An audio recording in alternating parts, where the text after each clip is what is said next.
The moment has arrived. I pushed the button. It's going to work. This is going to be scary good, man. I'm sorry? We're killing it. It's Maddie Levine with my good friend Dave Van Auken. Welcome to the Fight Bananas Show. The ruthless one, Elle Dawson. Hey, guys. Our girl, Jillian, the Savage Robertson. What's up? How you guys doing? Welcome to the Fight Bananas Show. 1 to 2 p.m. Eastern, only on Fight Bananas. What's up, Elle? We are live. What's up, everyone? Dave Van Auken, the Fight Bananas Show, live 1 p.m. Eastern every Tuesday. Elle, how are you doing this fine Tuesday afternoon? I'm great. I'm looking out at the sun. I'm definitely going to go out there in 2 hours. It's a good day. After we talked about like Cody Doran on the beach, talking, spilling the beans about Michael Chandler, and Conor McGregor, maybe after Roadhouse. So much to get into, guys. We just had UFC Vegas 89 this past weekend. Rose Namajunas back on the winning side of things, and we love that here at Fight Bananas. But, guys, packed show. Beast Boy Davis, Mike, is coming on around 15 minutes. Around 30 minutes past that, Alan the Talent Belcher. Around 2 p.m., East Coast time, we got Savage time on Fight Bananas. We got Keelan coming on the second hour, so it's packed like always. It's going to be fun. It'll be a fun day. What kind of shirt you wearing? Oh, live trained. Okay. Rocking the live train shirt today. I like that. If you guys didn't know, you can go to livetrain.com and take MMA technique and fitness classes with yours truly. I love that. Isn't Pitbull on there too? Literally main event Knucklemania? Yeah. Yep. You can take a lot of classes from Pitt. I like that. On live train, which are way cooler than mine. So I love that. Can I dude, here's a shameless plug. I love doing these once in a while, but we got a new one. Dude, I'm not the biggest drinker, but once in a while, you know what's great, Elle, is a good whiskey. You ready? And I found the best new whiskey, Gold Bar Whiskey.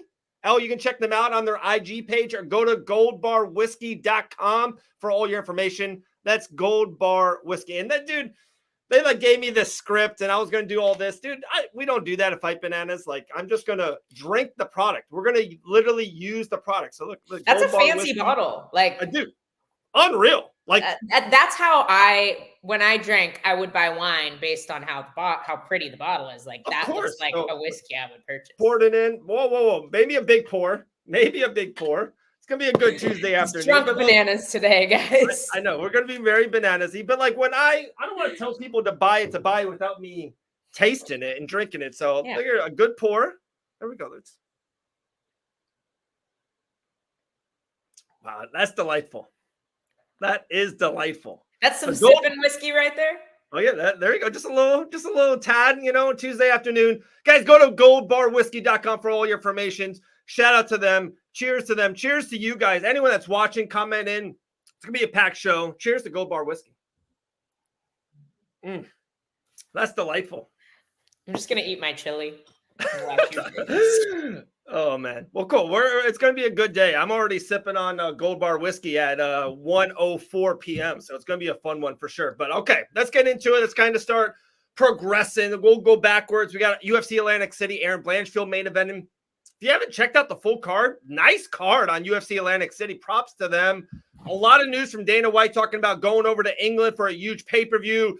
Hinted Aspinall, hinted Leon Edwards. There's something about UFC 301 I'm going to throw your way, Elle Dawson. I don't know if you heard it. I got a huge thing about Gaethje and Holloway, so a lot to get into, but that's one thing at a time. UFC Vegas 89. I know everyone's talking about the bite mark. That's what everyone and all socials are on right now. But what jumped at you about UFC Vegas 89 this past weekend? Man, I'm going back through the card. But Peyton Talbot looked super impressive. So good. He was someone I already had an eye, was keeping my eye on. And I do really like Cameron Simon. I wonder if he got in the UFC a teeny bit too soon. Because he does seem, he's very young, obviously, really talented kid, and he's very well-rounded, but he seems a little undersized for the division. But he's also at that age where I feel like if he were to go down to flyweight, he would have just a brutal cut because he's very lean. He's not walking around not lean, and he hasn't even gotten his man body yet. So, his body's like 23 is when your body starts to really change. So over the next like 3 to 4 years, he's going to get a lot bigger anyway. So I'm really hoping to see him bounce back. I think he's a really, really talented kid, but with you, not to take anything away from Peyton Talbot, because he's so aggressive, like just relentless pressure. I say this all the time, like, and I talk to so many people that's been in that cage. That's like the worst, is when you just can't, like, you can't find your rhythm. You can't kind of breathe for a second. You can't find your footing because this maniac is just going forward. He's just like dangerous. And what he does too, he's like, he throws those like sick elbows, sick knees. I don't know if you guys heard that sound. Good luck. No, thank you, Japril. Good luck to you on all your future endeavors. But Peyton is just like just nasty and aggressive. It's just, that's hard. Like, he's a problem for a lot of people in that weight class. Yeah, no, I agree. Somebody else who stood out to me too was Yusuf Zalal. I thought the Billy Q matchup was going to be too much for him on short notice. I do think I was expecting a different Billy Q. I do think as we see these fighters get a little bit older, and a lot of them they want to purchase their own gym, they want to have their own business. That's when we do start to see their training and their performances change a little bit. And I do kind of wonder if we didn't see the absolute best version of Billy Q, but not to take anything away from Zalal, because he clearly has grown a lot outside the UFC since his last stint. I think he's improved a lot. I really do believe he's UFC caliber at this point. Such a good point, Elle. Such a good point. And like, shout out to Billy Q. He's a Buffalo Bills fan, so we've been chatting every now and then on a big Bills game. But you're so right. It's also hard when you're in the UFC with the highest high, the best fighters in the world, the best strikers in the world, and like your kind of thing is like you're tough and you're durable. Because sooner or freaking later, that durability kind of lowers and lowers. You fight Edson Barbosa enough, that stuff keeps on lowering and lowering. So, just same kind of thing. Yeah, like, dude, I'm a fan of Billy. Big fan of Billy Q. I picked Billy to win that fight. He just like he looked like sluggish. Like he was always a tad off kind of the whole fight. So it is what it is. But crazy. All right, let's talk about the main event a little bit. It wasn't the most thrilling main event of all time for sure. And it was a fight night, and the card started at 10. So it was late for us Easterns over here. Yep. So it was on very late. So I was a little like, oh my goodness. Like, all right, but I'm happy for Rose to get back on the winning side. There's still something off. I don't know. The coaching, we all know Whitman's not with her. Ever since the Carla fight and Pat Barry was more vocal about it, I don't know. It is what it is. I don't know. And so I'm not going to say too much and all that. Just it feels, and I see that's not Rose Namajunas of 3-4 years ago. And I know Father Time catches up to everyone and every fighter, but still just something is just off. It just is. I like you said, we don't know for sure, but this is kind of my theory. I don't think it's Father Time. I don't think her body is suffering at this point. Like she still seems like she has her speed and she has her range control. She has her tools that she's good at, but I think she's lost like her passion, like for fighting. I think that's why she moved weight classes, because she's not a big strawweight. She's not having these ridiculous cuts to 115. Like Joanna was and other girls, and Joanna stayed at strawweight. And I think Rose should have too. I think there's girls she will obviously beat at flyweight, but I don't think she's big enough and physical enough to deal with these bigger girls like Manon Fiorot, Erin Blanchfield, Grasso, Shevchenko. I think she loses a lot of her advantages that she has at strawweight by being a long fighter with phenomenal range control, which is what she absolutely does best. And she's still doing that very well in the flyweight division. But I agree with you. She just doesn't seem like her old self. Yeah, there's just something off about it. And then back to what you were saying, and there's something weird about not weird, just when people ask me even about this or Fight Bananas or podcasting or passion and all that stuff, it's like, hey, you better love this, because there's a lot of long days, long drives, time consuming. You have to watch stuff, talk to people. There's a lot of time and effort. And back to where it transitioned into that as a fighter, it's like, dude, she's not a one-time, she's a two-time world champion. She won the belt, lost the belt, went back and won the belt. She probably has more money than Rose Namajunas at 19 ever thought or ever imagined. I know she's like loves the farming aspect of it and doing all that. And I know that's like they showed a lot of her doing that. Like maybe she's just super content. Like she has more money than ever.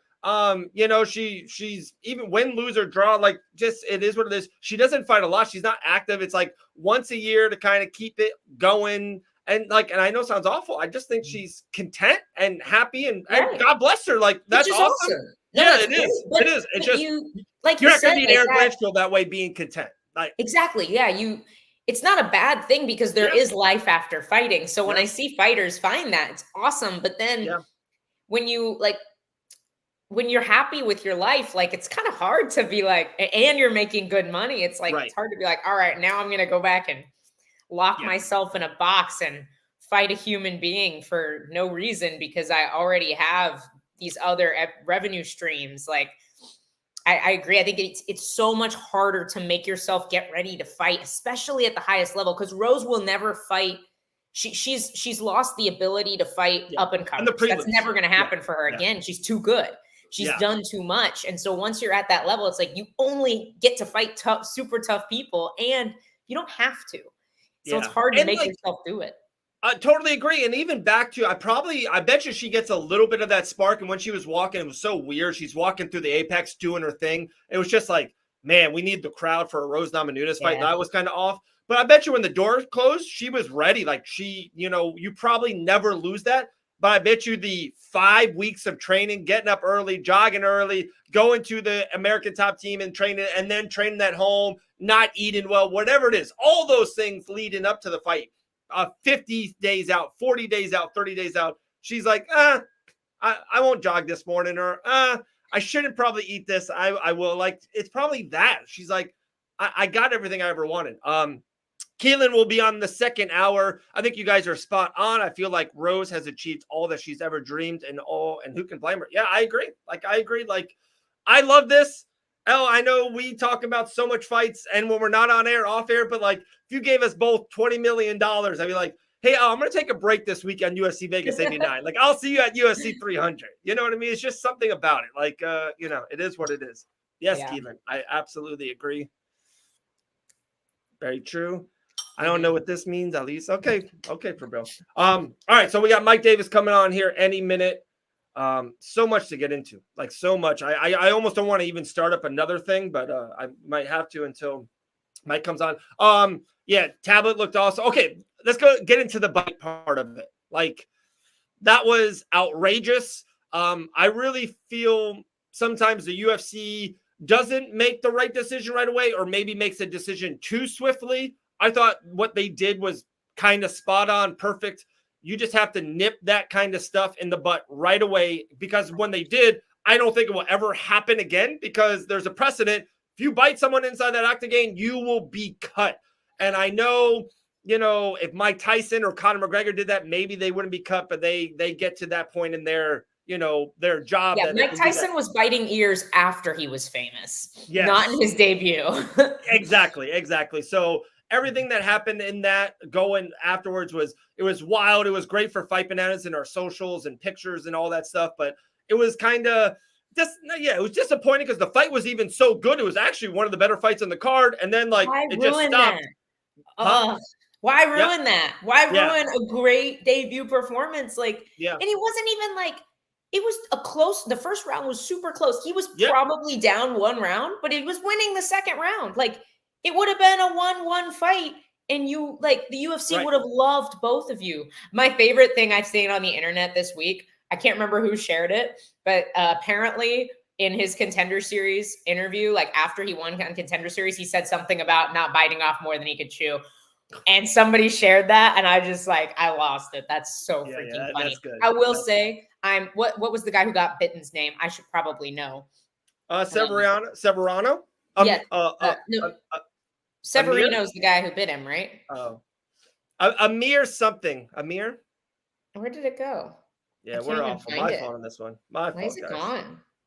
Is the fight gone? The fight. Oh, there it is. Yeah, here it is. Amir Lima. Andre Lima. Andre Lima. So, dude, that's the best thing that could have happened to Andre Lima, though. And I'm happy. Like, obviously, it sucks that he got bitten because that looked so crazy painful. But like, the dude got it. Like he handled it perfectly. He got the freaking bite mark tattooed on his arm. Kid made 50K, got a bajillion followers, is beloved by the fan base. Like, good for him. I'm so glad that he like took that and ran with it. And I hope it works out really well for him because he's really talented. And so is the other guy. I can't believe that dude's career is over because he did something so stupid. I know, over. It's so crazy. It's so tough. Because the PFL doesn't have a flyweight division. Like, you can't go there. It's like... No, there's nowhere else you can make money. Like, and back to Lima, like, sometimes it's so crazy. And I had a good conversation with someone kind of a little bit out of the fight business, but still kind of close to it. And it's so... There's this fine line with so many fighters. Like, that's just one of our kind of favorites, one that we work for. We were just at a show with Jorge Masvidal. Let's just say that. 6 years ago, like, he was a part of the UFC. Like, he was in cards, prelims, main card. Like a lot of people in the know loved him. And then he became a global superstar like that. Like, it's so quick. Like, even like someone like Rose was really good, really talented, a fan favorite. Then she became like, she was headlining cards and she was like the must-see female fight for a year or two. It's like such a fine line. Lima, to better or worse, like, his next fight, I'll be glued to it. Like, I cannot wait for this guy's next fight. Like, in a weird way, like, that's kind of got him to another level. And especially as a flyweight, you kind of like need that. You need a little something that gets you. And by the way, they need some exciting flyweights too. Like, they do. Did you see, with that being said, Brandon Moreno was like, guys, I need a break. Like, burnt out, multiple championships, a lot of pressure. Mentally, I need a break. Maybe even a year. Like, it's not a retirement, but I'm gonna go away for a year. I'm like, wow. Yeah, I'm glad. I feel for him, man. That's like, I think that's scary. Like, I hate seeing guys, because that makes me think about what that's gonna look like for like the future of my career and the future of Grant's career. Because like, when you hit that point and you're just burnt out of the thing you love, but like, you aren't happy if you're not doing it. Like, that's such a scary place to be. So I feel for him, man. I'd like to see him take some time. I did not feel like he looked like the Brandon Moreno that we all know when he fought Royval this last time. Like, not to take anything away from Royval, I didn't see real like high level Brandon Moreno. Like, that's just not what I expected to see from him.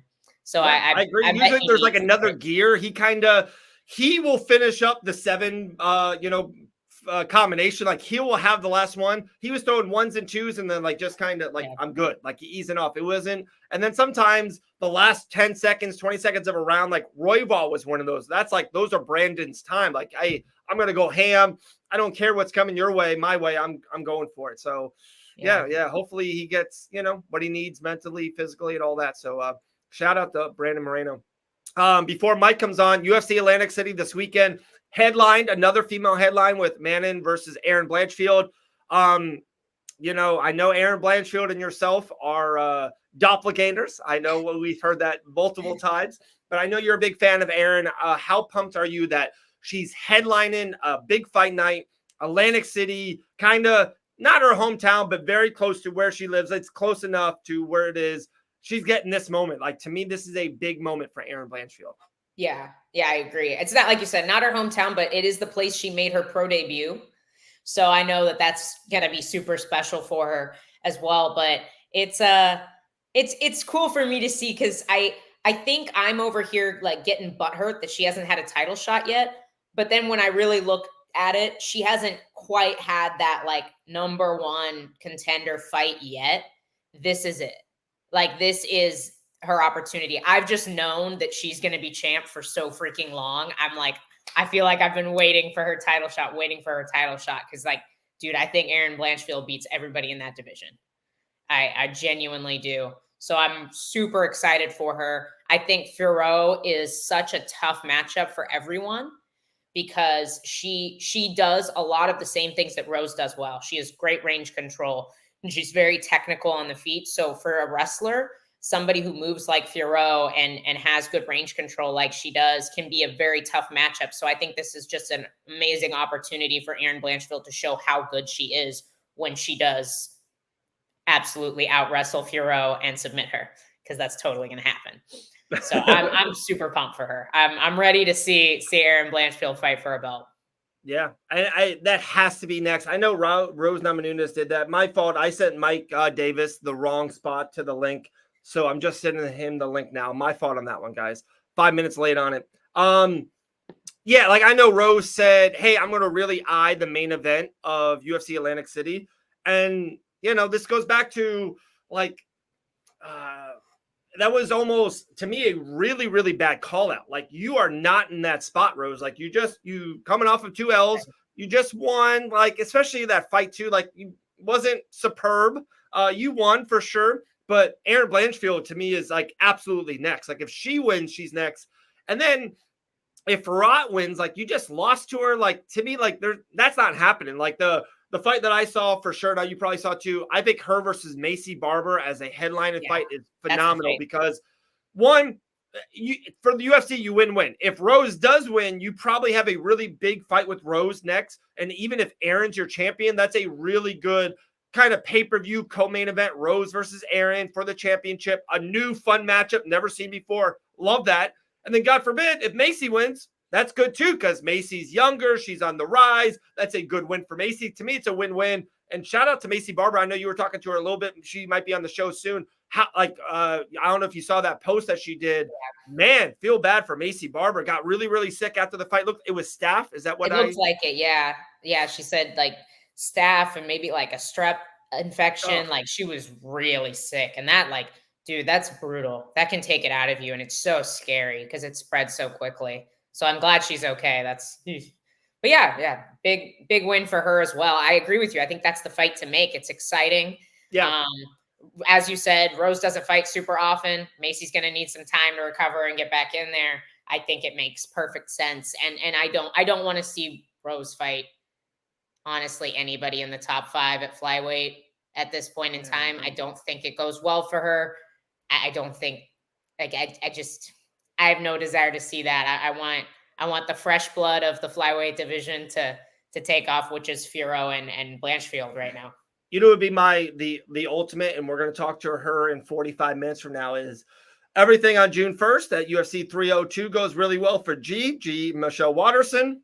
And then sometimes like the UFC gets on that kick. They give like kind of the big name veteran type of guys all to one girl or all to one guy, like 3 or 4 in a row. Like, how cool, because Rose and Jillian has that history of the grappling match. That's when, like, to a lot of people too, still to this day, like, that's G's biggest moment of submitting Rose in a minute and grappling. Like, she can get that fight back. And, like, you know, a lot of people are like, really? Like, that quick? I don't think it's that quick. Like, towards the end of the year, November, December, G would be around 10 or 12. Like, where's Rose in the rankings? Like, I think could be close. Yeah. So you think Rose will come back down to strawweight? Oh no, my fault. You're right. Oh, my fault. Okay. Yeah, my bad. Yeah, no, I thought you were saying, because I think she should go back down to strawweight. This Gold Bar whiskey is hitting me, Elle. It's I told you guys it's drunk bananas today. Dave's a mess. Well, it's good though. It's you need me to go get my seed lip. I can party with you. Baby, gee, Tuesday at 1:20. What am I got parenting to do after this. I got to cook chicken tenders and fries. I am toast. Crazy. All right, let's see if Mike. I set my bad, Mike. My fault, Mike Davis. We'll see. All right, let's keep it going.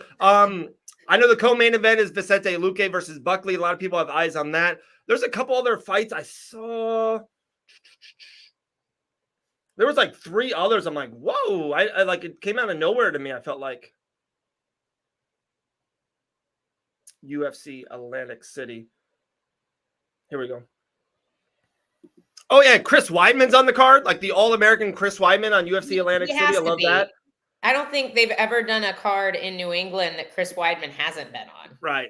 I don't think you can. I don't think there's like an unspoken rule. Lupi Gonitas is on the card. She always brings the fight. Nate the Train's on the card. Too, yeah. NJ Kawani. SD Dumas. Like, there's like a lot of like could be really, really interesting fights. There's some fun ones. Oh, she's fighting Verna. That girl's so good. Verna Jandaroba. She's fighting Really? Lupi Godinez. Dude, she's so good. Have you seen that girl wrestle? She is. I thought this is a good matchup for Lupi. I don't know about that. Wait, is this a? That girl is freaking good, Dave. Like, is this a? It might be tomorrow. Like, you guys, I might need to go review some film to make sure I'm not crazy. But like, Verna's a tough fight. She can wrestle. I feel like she's just as good at wrestling as Godinez is, if not better. I like that. By the way, what Elle was just saying, Marina Rodriguez. Tomorrow, that is true. Good point. Tomorrow night, Bet and Bananas live, 9 p.m. Eastern time. That's where Elle and I, 20, 25 minutes, literally just break down the fights by betting matter. Sometimes it's not even like who you think you would win. It's why you would bet them and where you would bet them, all that stuff. That's tomorrow night, 9 p.m. Eastern time here in Fight Bananas land. Yeah, I got to look into that. That's surprising. I got to see who's the favorite. Who's the favorite on that? Are you looking it up? Yeah. All right, you look that up. Lupi is. I kind of like a little underdog there. Whoa, a little dog talk, huh? A little dog talk there. Girl, I'll have to go review my film and everything before I make sure I don't have like a bias sitting in my brain. But man, that Lupi's on a run right now. I think Lupi won. Didn't she go 4-0 last year? She's good, man. She was very active last year. Good. It's a big step up though, as well. Ah, she did. She beat her last fight was Andrade. That's right. No, that's Tatiana. Where'd she go? I clicked on the wrong one. I was like, that doesn't look right. Tabitha Ritchie was her last win, which is a good win. That's a good win. But Tabitha Ritchie to Verna Jandaroba was a big jump. Yeah. It's a big jump. I like that. All right. That's a good fight. And that's on the prelims. I'm telling you, a lot of good stuff on that show. Yeah, we might have to flow over Mike. We'll see. Mike, because I got Alan Belcher coming on in 15 minutes. G's coming on at 40 minutes. Did you guys see? Did you watch Karate Combat / the Pit series of the grappling, Jillian, on Saturday night? I did not. I missed it. I saw some clips though. I saw some people were butthurt with Jillian's decision, but I have a hard time. I'm going to ask her because I have a hard time believing that Montana De La Rosa had so many more submission attempts than Jillian. And not even that, but like, Elle, like, you know this probably a lot more than the other. Like, if we're grappling, if you're dominating me, that you would just kill me on the mats. If I throw, I got your arm, Elle, in a fake submission attempt, that's not a real submission attempt. I'm not saying Montana did that. I watched neither one got the finish. And I know G's even a little butthurt about that, but like, she was, I know we're easily super pro Jillian. That's fine. That is fine. And Montana, I apologize. We are very biased here. We're honest about our bias. She was like dominant in that match. Like, she just always had position. She was always leading the dance. And to me, in a grapple match, when neither of them get the finish, like, you get I don't know, just it to me was pretty obvious. The ultimate judge is, if you're not sure who won the round, pretend both fighters are naked, and who would you rather be? That's like a pretty good rule of thumb. It sounds weird, but like, think about it. Like, if you're getting dominated and you're completely vulnerable, that's a crappy place to be. Like, that's a good rule, Dave. I'm just saying, if you're not sure, imagine being in either position, and who would you rather be in that situation? I haven't even had any whiskey today. Unbelievable. We have we have Naomi creating reels for us. I hope she's watching us. That is absolutely maybe don't cut that one now. We're just pretend I didn't say that. We're gonna collab with Elle Dawson on that one. That was I've never heard that before. Never ever heard that. That's definitely a Grantism. Okay. If you're going to make a reel, I have to give credit where credit is due. That makes perfect sense. All right. Talking about someone who's perfect lately in the UFC, I believe 4 straight wins in the UFC. I apologize. I gave the wrong time in. Talking about Mike Beast Boy Davis. Mike, hello. You not ready? I can't hear you. Can't see you. Uh-oh. Can't hear us? No. All right, we're trying. Maybe. Yeah, Hopefully. he had the A game stuff on. Look at that. Big Rocking it. sponsor for Gamebred. So. He was coming with it. But I've never heard that dude. Grantism, like I'm gonna ask Mike my opinion on that. I think for he sure. will. He had such a good time. I remember it was Ben and Bananas, us two, and Mike Davis a couple months ago, and definitely a good time. Doesn't you want me to try it or no? Mike? Oh wait. You're moving now. Can you hear me? Yeah, we can hear you. Can you hear me? Yep. Yeah. Can you hear us? Okay. Yeah. Sweet. All right. First of all, we see you shouting out A game right there. We like that. Shout out A game. Shout out A game. All right. First, before we have a couple things for you, we let you run. Mike, we appreciate you. Appreciate your time. Elle just said something to me about grapple, and I've never heard before or seen before. So, Elle, I'll let you run with it. I never heard this. So this is something I stole from my husband, but he always says, if it's a super close round and you feel like you don't know who won the round, especially if there's a lot of grappling, imagine both fighters are naked. Who would you rather be? Who is the most vulnerable in that moment? Is that not a fair way to score the round? Have you ever heard that? That is. That's actually really good. Gee whiz. Yeah, Elle so Dawson, that's a really point good for analogy, right? That's what you call it. What'd you say? That's a good analogy. Is that the That word? is a good analogy. There you go. I've never heard that before. We're talking about No, I've never heard it.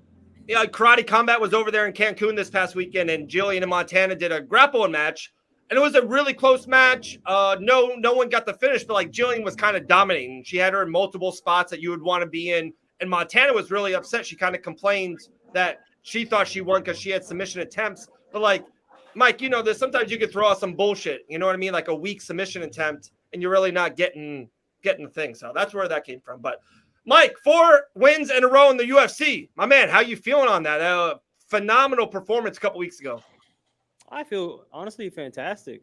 I feel like few people are starting to get an idea of how good I am, and I'm about to step out. I think it's my time. With that being said, I know. Oh, I'm sorry. Next one. I know you even mentioned your kick stream on the UFC fight on the post fight. We're gonna share the link. I know Max Holloway said something about it. You were pretty pumped on that. Yeah. if I said, hey, Mike, if Kick was going to give you a $10 million yearly 5-year deal, let's go. Okay, am I right? Like you would be streamer. That's it, right? No, I would still fight. Oh, you would fight. Okay. Yeah, but if I had that kind of money, I would have an entire film crew doing vlogs, streaming my vlogs. I would be out doing like they'd fly to Vegas with me or Abu Dhabi, wherever we fight. They'd fly with me, give you guys the whole behind the scenes, all the combo, all that stuff. So if I had that kind of money, that kind of support from kick.com, it would 100%. I would be the best MMA streamer they've ever had. I like that. Cut that one. Send it over to Kick. Yes. Well, you were saying this is like your coming out party. Like, are we going to see you be more active then? Like, I know that's awesome. I've explained why I've been inactive, and now with my body, you know, finally cooperating, I think I overheard they're going to bring UFC back to Tampa in July. Ooh. July 13th. Yeah, so there you go. I'll see you there. Oh, okay. Let's go. We're just creating reels right now. We got Elle Dawson talking about naked people. We got $10 million to Kick on Mike. We got July 13th. We just did it. We did it. Unreal. I know you and Nathan had a lot of respect for each other. Have you talked to him after the fight, after the win at all? There in Vegas, or even post on socials? I haven't. I tried to befriend him a while back when he was training with Sherrard. Yeah, Blackledge. So, love that guy. So that's my guy. And I tried to befriend him. I sent him friend requests and all that kind of stuff, you know, because he's a cool guy. I liked his stuff. I thought he was a good striker and everything. But no, I haven't talked to him. I normally talk to my opponent sometime before the fight. I didn't talk to him. I didn't see him. Nothing. Like heavily avoided until I didn't. He avoided me heavily until the fight. Huh. Like, I'm no psychiatrist or a mental expert, but like to me, that's very. I don't want to use the word scared. They're not scared. You're a UFC fighter. No one's, whatever. But it feels like you were kind of almost in his head before you guys even got into the cage. No, 100%. I know people were telling him not to take the fight. And I feel like he was afraid when we got face to face. I could tell that he did not want to be in my presence.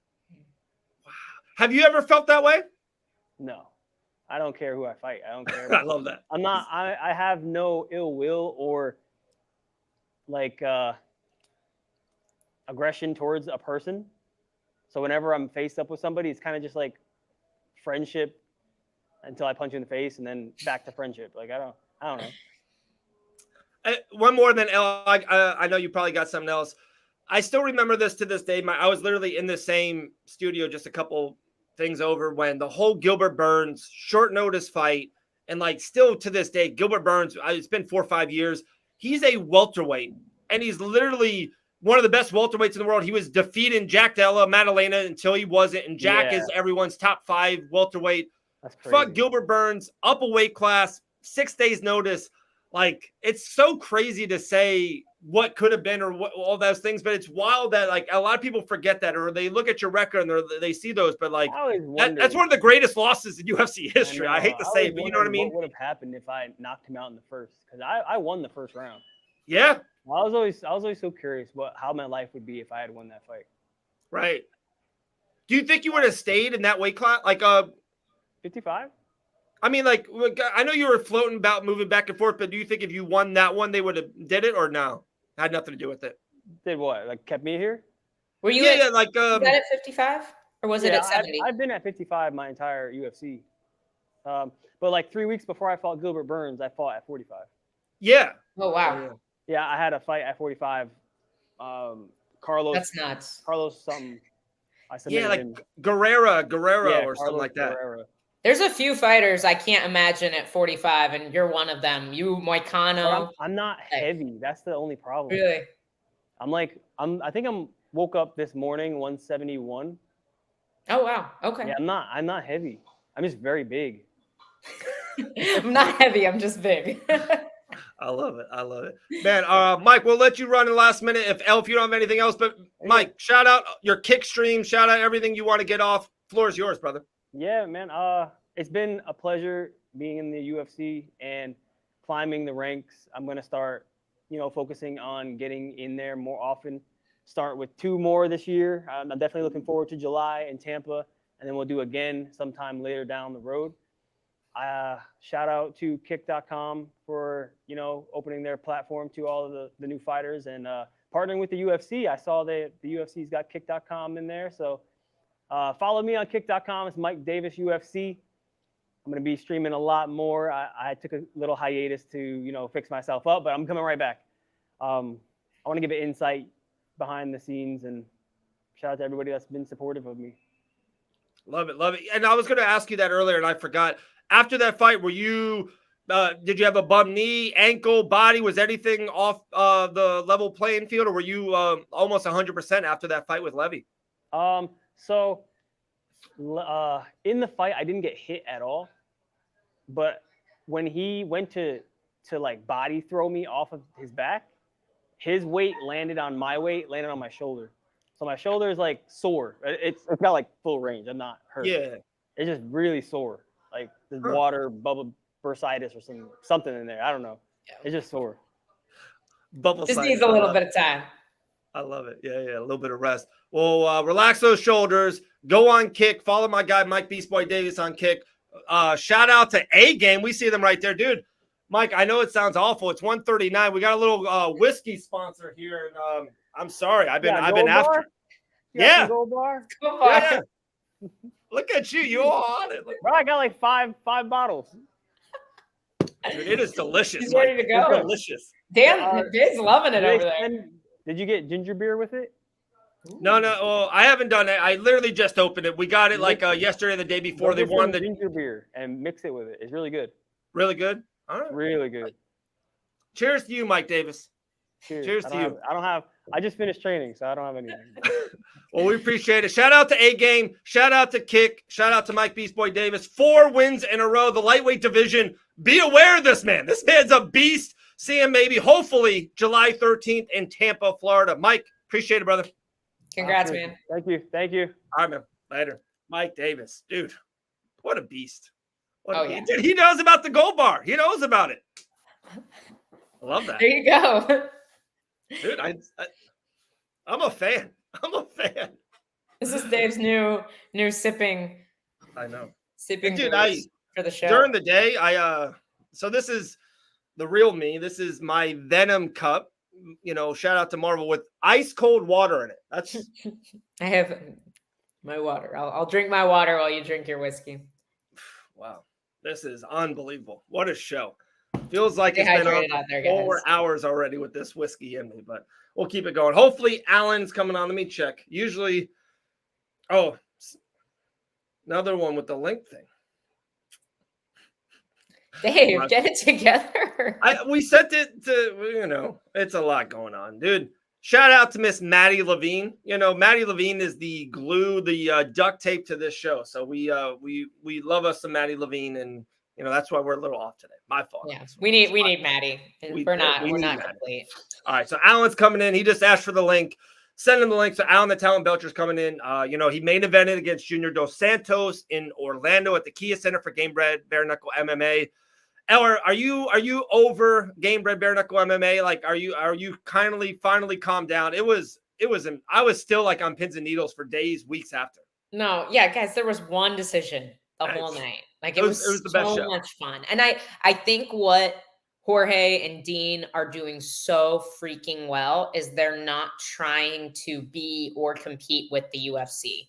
They are doing their entirely own thing. They're like, we're not telling you that we have the best, like the absolute highest level of fighters. We're telling you we have the most violent fighters. And they absolutely do. They have a guy who goes to prison in other countries and fights people for freedom.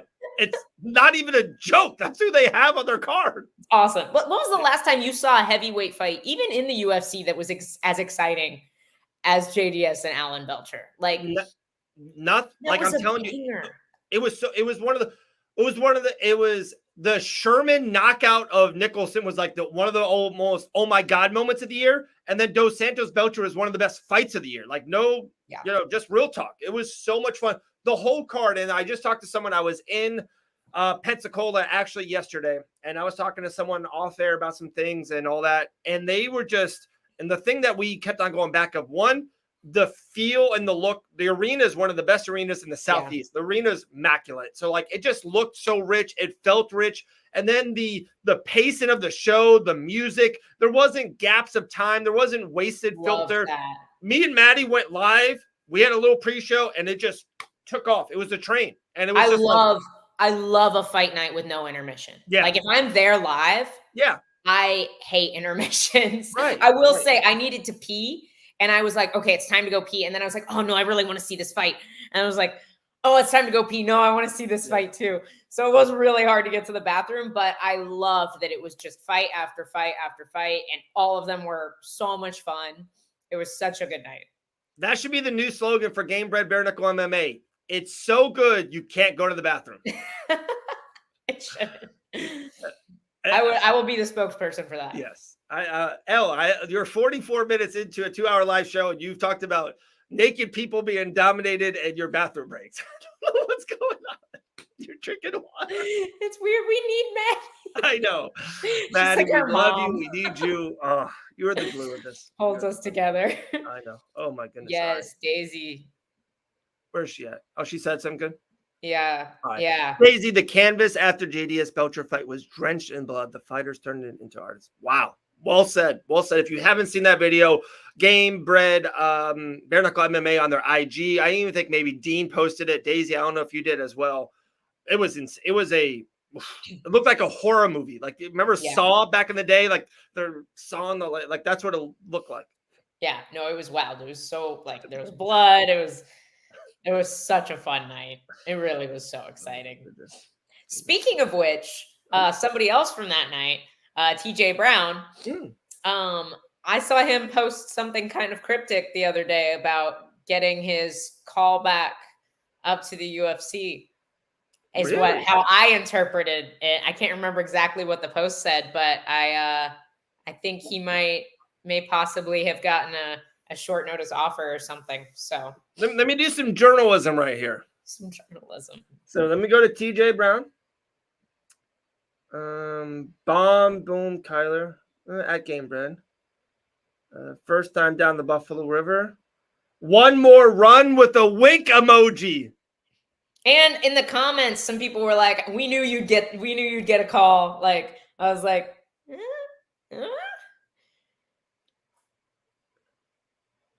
Wow. So I bet you I know he was a little banged up after the fight, so I'm guessing maybe they offered him something short notice and he had to say no, or but he knows he's on the list. Like, and TJ Brown should always be on the list because like he's an exciting guy. So I won't show everything, but I'm going to do an audio text. You know, Elle's, I'm famous with my audio text and having them clean and precise. So I'm doing on a live show. I'm audio texting TJ Brown right now. You ready? TJ, what's up, dude? We're on a live show. Don't call in if you, not right now, but what was that cryptic post about? Let me know if you got some news, bro. Much love to you and the fam. Talk to you soon, man. Look at that cryptic post live. All right, next guest is coming on the show. He's got to be out of here in 14 minutes. So I don't want to waste any more of his time. Shout out, good info, good journalism, Elle Dawson, about that one. But we talked about it. One of the best fights of the year so far, Alan the Talon Belcher versus Junior Dos Santos. And incredible. Alan's just been on one of these runs. It's so cool to see, back and forth what he's doing in the boxing realm, BareKnuckle realm. He won a world championship. He was winning the first round. I talked to someone, same thing on Gamebred. Felt like Alan was absolutely dominating round one against Junior Dos Santos. But stuff happens. And you're on mute. Just got to get the sound. So let me put him on and see how it comes. All right. Alan, the talent Belcher. Uh-oh. Alan! Sideways.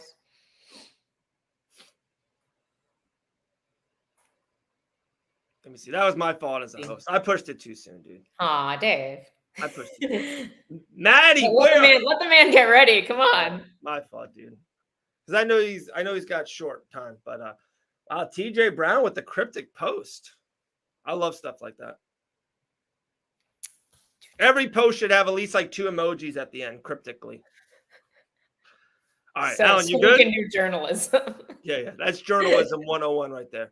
All right, let's see. Alan, you good, my man? No sound. Can't hear you. All right. We'll try it again. Man. We're not batting 1,000 today. We'll get there. Anyone that's watching this show, we appreciate you guys. We appreciate you. I can't promise that every week will be this chaotic, but we'll try. Dude, and I said it to so many people out. Like, no one, you think about it, Ariel Helwani is the only one that's doing a live MMA show during the day. It's Ariel Helwani and Fight Bananas. That's it. So you have no choice but to watch us. I mean, it's hard, people. If everyone could do it, everyone would do it. Let's see if Alan's back. Let's go. Alan, Take 2. 3. What's up? Hey, Alan! Hello. You got feedback? Yeah, we can hear you now. But what about it's on? You're coming through Bluetooth on a speaker over here, so I can turn that off. Is that okay? Yeah. I do hear it now. Okay. Gotcha. Give me 1 sec. Yeah, all good.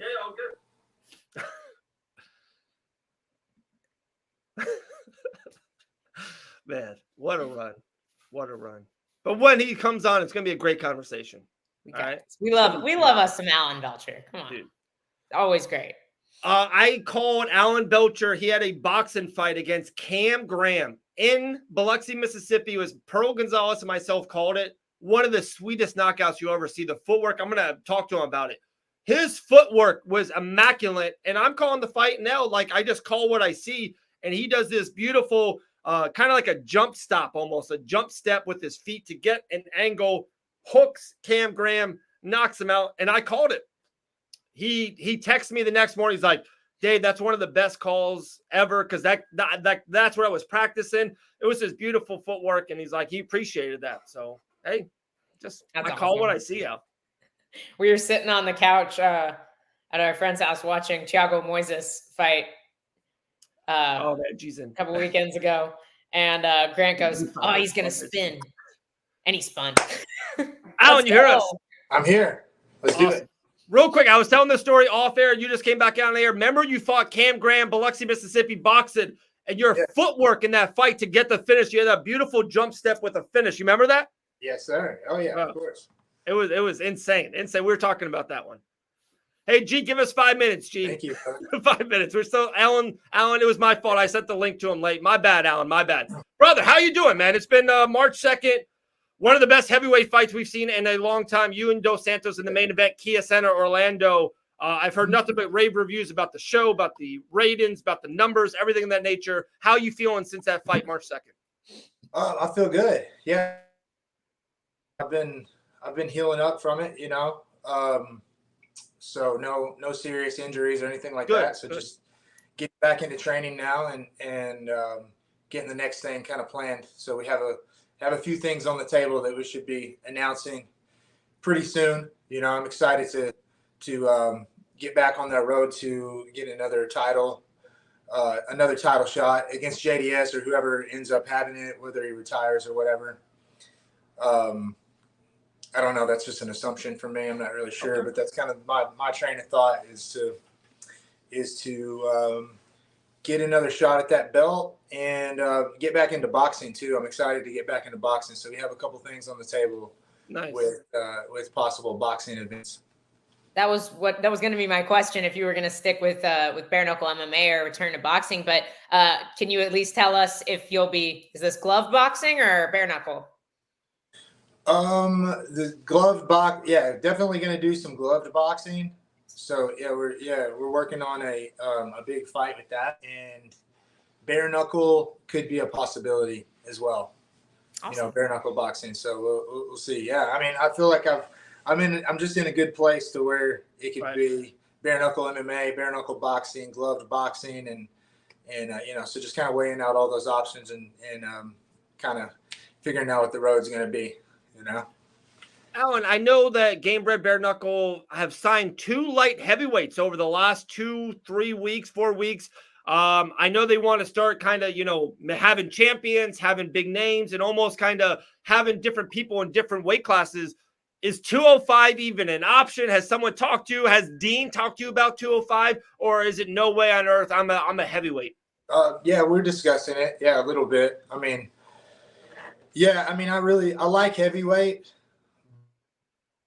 If 205 is it's not really that far away from me. It's more of just kind of like a weight fluctuation, you know.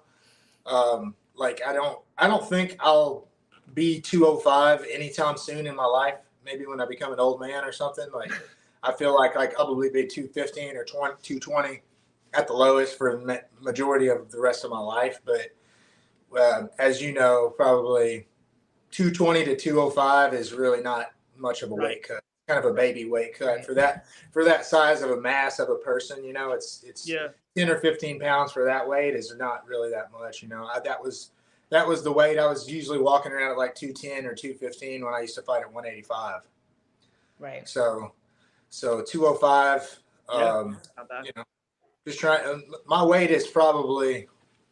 I'm getting close to 240 now, so I've been working on my strength and my size. So I kind of after this last fight, I just didn't really feel as strong as I needed to be. I'm like, all right, if these grappling matches, I need to put on a little bit more strength, a little bit more size, and work on my grappling and my wrestling. You know, so that's kind of what I've been focusing on right now is getting strong. So when I go back in there, I'm going to have even more power.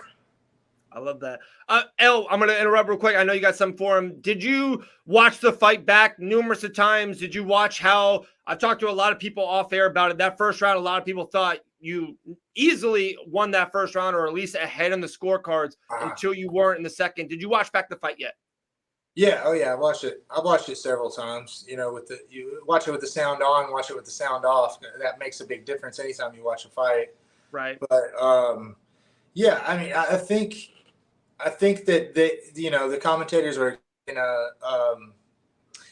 know, or we're thinking, well, this could be a 5-round fight, but not realizing that it could be over at any time. Like even in the first round, I think that every kind of momentum shift is important to kind of to note and take notice to, is when you're commentating fights and whatnot. But I think they did the best they could. I know afterwards, the week afterwards or whatever, we had a discussion a little bit about that. And me and Brendan Schwab even had a video call about it, and we recorded it. But they did that they could with whatever they saw. But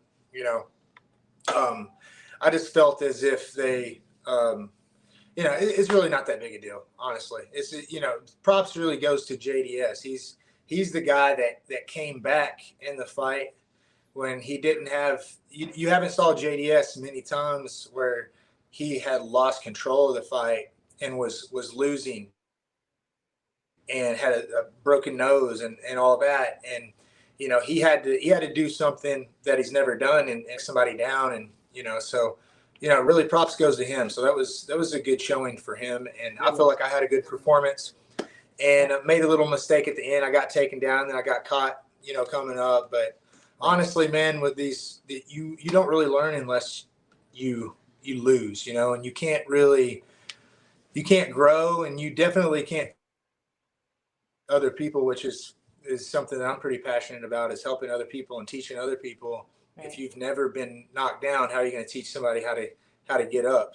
So the winning streak is an illusion, and it has to end at some time. Right. So I was on a long streak, longer than any winning streak in my entire career.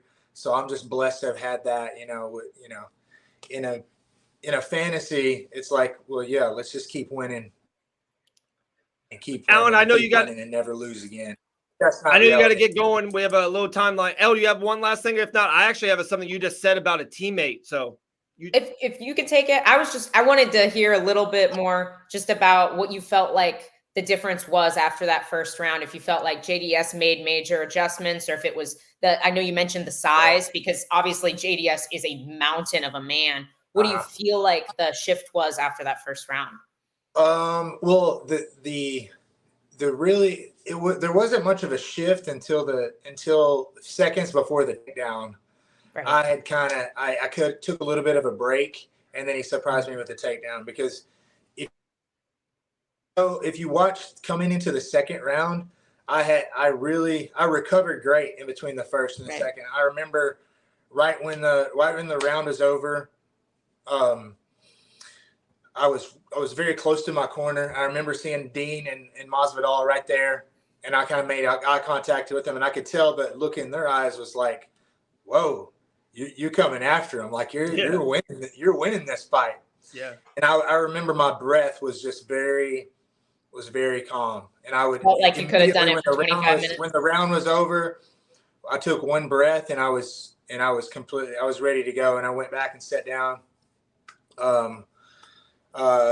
Tyrone Spong in the corner was trying to get me to his main thing coming into the second round was parrying that jab and timing it with the left hook, which is something that we worked a lot, and I was trying to do that a lot with the fight. It was I was really just starting to I mean, if you've seen me fight a lot, like I'm methodical, and I start a little slower, jabbing and kind of moving around, and I need to get the timing and the rhythm of the person. Right.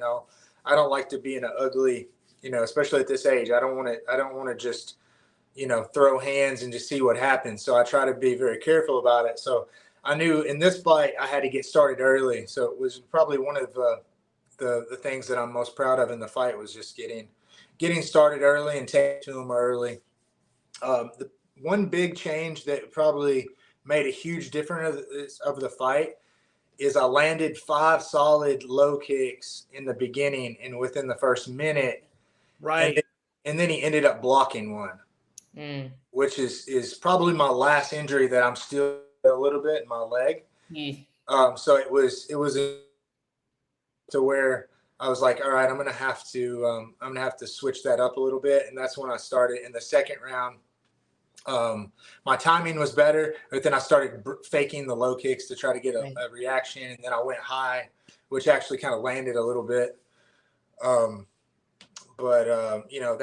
feel like that's a big difference. But if we ever get a chance to rematch, if that ever makes sense again, then it'll be a totally different fight, because now now I know the tricks that he has for me, and he knows the tricks that I have for him. But that's what makes for a fight. Wow. Alan, this, man, off air and on air, huge fan of you and everything you've been doing. This run has been amazing. Cannot wait to be hopefully at the next event that you're at. Insane. I just talked to Elle before you came on. That co-main event, Chase's knockout, was one of the most oh my god moments of the year. And then you and Dos Santos's fight right after was, to me, one of the best fights of the year so far. So you gave Orlando all the fireworks we can handle. Alan, man, appreciate you, brother. Definitely we'll talk soon. Like always, anytime you want to come on, we got you. All right. All right. Thank you, guys. Talk to you later. All right. Thanks, Alan. Alan. Be good, man. All right. There we go. Alan the Talon Belcher. And one of the great can you see the green room, or is it just me? No, you guys won't let me have button capabilities back. I make one. I gotta give you button capabilities back. I'm telling you, one of the greatest things ever in Fight Bananas history is Jillian the Savage Robertson being in the green room, and only one way that Jillian knows how to get ready for stuff. So Jillian the Savage Robertson in the green room is good stuff. I was trapped in here for 10 minutes, so I was ready. You were ready. I had to get ready for the podcast. You definitely do. I was trying to maintain with Alan. And dude, G, I don't know if you've been watching since 1:04. I've been drinking Gold Bar whiskey. They sent me this whiskey, this whole thing. So I'm like, hey, I'm gonna pour myself. It was half the cup. I've just been drinking it, slow sipping it. It's been a wild afternoon, G. Wild. So we're on the same page here. It's been nuts. Without Maddie, we are a hot freaking mess. I'm a mess without her. I am. Real quick, before we get into Cancun and before we get into submission and everything of that nature, little off-air stuff. So I wasn't going to kind of reach out to you today. If you reached out to me, we would make it happen like always. And you reached out because I knew you're coming from Cancun. I wasn't sure if you were staying, blah, blah, blah. So you reached out. You're like, Dave, I think the word was do. You're like, do you want me? I'm like, okay, to come on the show. So Jillian, real quick, any show during the day, at night, on a Saturday, during a live, any post, any fight announcement, if you want us to talk about JillianRobertson.com, the dash in the middle, that we want the smoke stuff. When you win the championship, any post, if you, God forbid, go on an 8-fight losing streak and you're fighting on a regional scene and you want us to make a post about you, Fight Bananas and Dave Van Auken has your back 1,000,000,000%. G. Just wanted to let you know that on air. There you go. Oh, thank you. As always, it's a pleasure to be here. No, we are the pleasure of having you on the show. Yes, today is lit more than one way. Dawson, if you ever knew. And Jillian with a solid win at Karate Combat. A very solid win, Sean. Let's talk to her about it. If I could say, I'm sorry, I'm going to go this way right off the bat. Goddamn, Montana De La Rosa was salty after that fight. She was salty. G, how was Cancun? How was Karate Combat? So I was only out there from Thursday to Sunday, so it was mostly just business, Flying out there Thursday night, weigh-ins was Friday, we competed Saturday, and then flew home Sunday. So it was a quick business trip. Yeah. For me, the shorter the better with this fight coming up. True. I'm like, I just want to focus on my fight. So I'm like, obviously I was down to compete. I still wanted to keep that, but I wanted to spend as little time vacationing as possible. I want to get back to work. So it was a quick trip. Karate Combat was absolutely insane. I don't know if you guys saw the venue. It looked amazing. It was right on the beach. So it was absolutely beautiful in Carmen del Playa, actually. So it's about 40 minutes from Cancun. Okay. But it was right on the beach. They set up the karate combat pit. They were gonna start the event like an hour earlier, but then they realized because it was outside and it was so hot, they had to postpone it a little bit later. Because literally the day before, the canvas was melting. It was so hot. Yeah, it was crazy. So by the time we competed, it was definitely humid, but it wasn't that bad. The sun was down and it was all good. But it was such a dope venue. They had it open. It was free to the public. So literally they had everybody on the beach. They had like big screens for them to watch. They had everybody surrounding the pit. It was an insane scene. And just for a grappling match, it was such a dope setup. Was the canvas kind of slick from the humidity, or was it okay to like grapple on? Yeah, it had decent grip on it, just like in general, I feel like. And I forgot what you said there about Montana. Gosh, Dave. So at first I didn't realize, like, I thought I won, obviously. Got my hand raised. Obviously, we talked about it before the show, G. Before you came on, me and Elle were talking about the weekend. Of course, you're a big highlight of the weekend. So what I just told Elle, and I guess Elle will even tell you what she said, which is amazing. But I go, just watching the fight, like a very amateur person watching the fight would be like, oh, Jillian won that fight. You dominated, like, the spots, and you led the dance, like you won that grapple match. I know you were you put a thing on emoji, like you were bummed that you didn't get the finish or whatever, but you won that grapple match. Like, I didn't think anything of it at all. Yeah. No, I was shocked when I saw that she, like, her facial expression when I was getting my hand raised. And that was when I first realized, like, when I saw the picture after. But like at first after, I was trying to talk to her and I was like, oh, like, is something weird here? Like, I didn't get what was up. And then I saw the post and everything after, and her coach is like arguing about it on the post too. I'm like, if anything, I think she had one solid submission attempt at the very beginning. She went for a guillotine. I defended it. And then after that, it's like I controlled top position for 9 minutes. I was trying to go for submission. She was being very tight, and I can't elbow in the face in this opportunity. Right. So I'm like, I feel like I wasn't able to get the openings in jiu-jitsu, and I don't really see where she even saw that she went for 3 submission attempts. I'm like, is grabbing my head a submission attempt? Because she grabbed my head. I'm like, I said the same thing to Elle. I'm like, it's a front headlock position. Yeah. It's not a submission attempt. It has to be locked in. Like, exactly.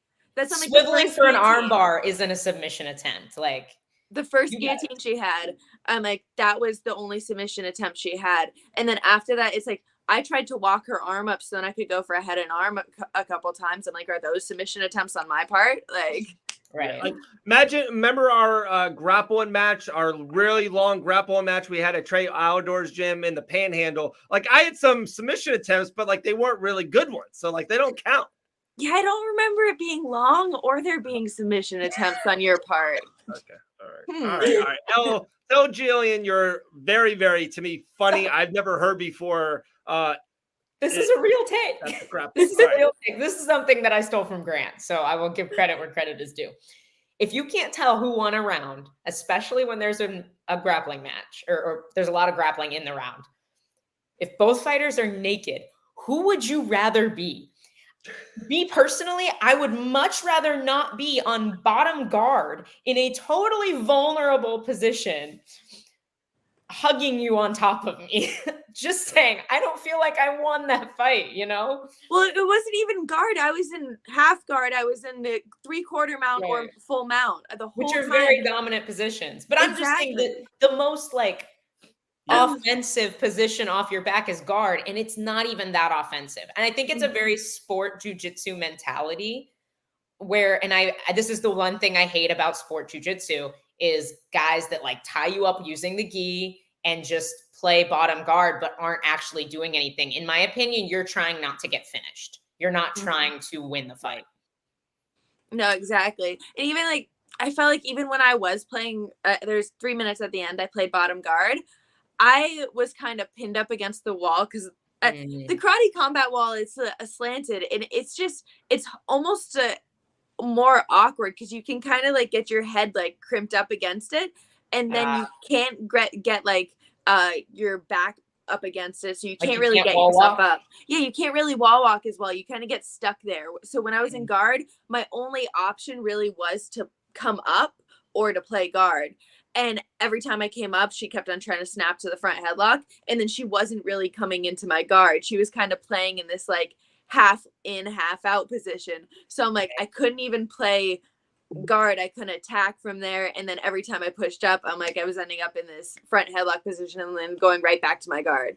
More so like a stalling position, kind of. Yeah, the last 3 minutes was just frustrating because of that. You know, it's like she wasn't 100% engaging until I was kicking off and coming up. Right. And I feel like at least us at Fight Bananas, we're like the least gotcha kind of like thing. But like, I'm not trying to like beat it down to a dead horse, but like, did you like, is there anything up with Montana De La Rosa that we don't know about? Is there like a line, like, remember the Adam Sandler movie that one person was like from high school, like really hated you this whole time, but never knew it? Like, it just seemed like there's something there. Like, am I off on saying that? See, not that I know of. Right. Like, it just, I'm like, we were roommates in the Tough House. So I'm like, I've always thought we were cool. So like we lived together for 6 weeks back then. And I've honestly just over the years, I don't think I've ever seen her since the Tough House. So that was like 6-7 years ago.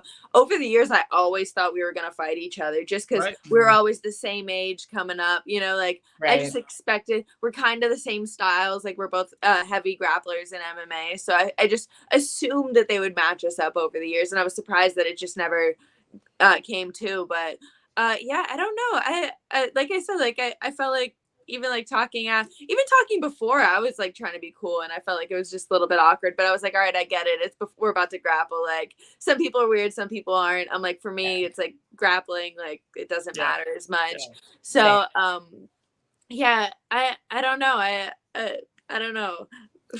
Am I hateable?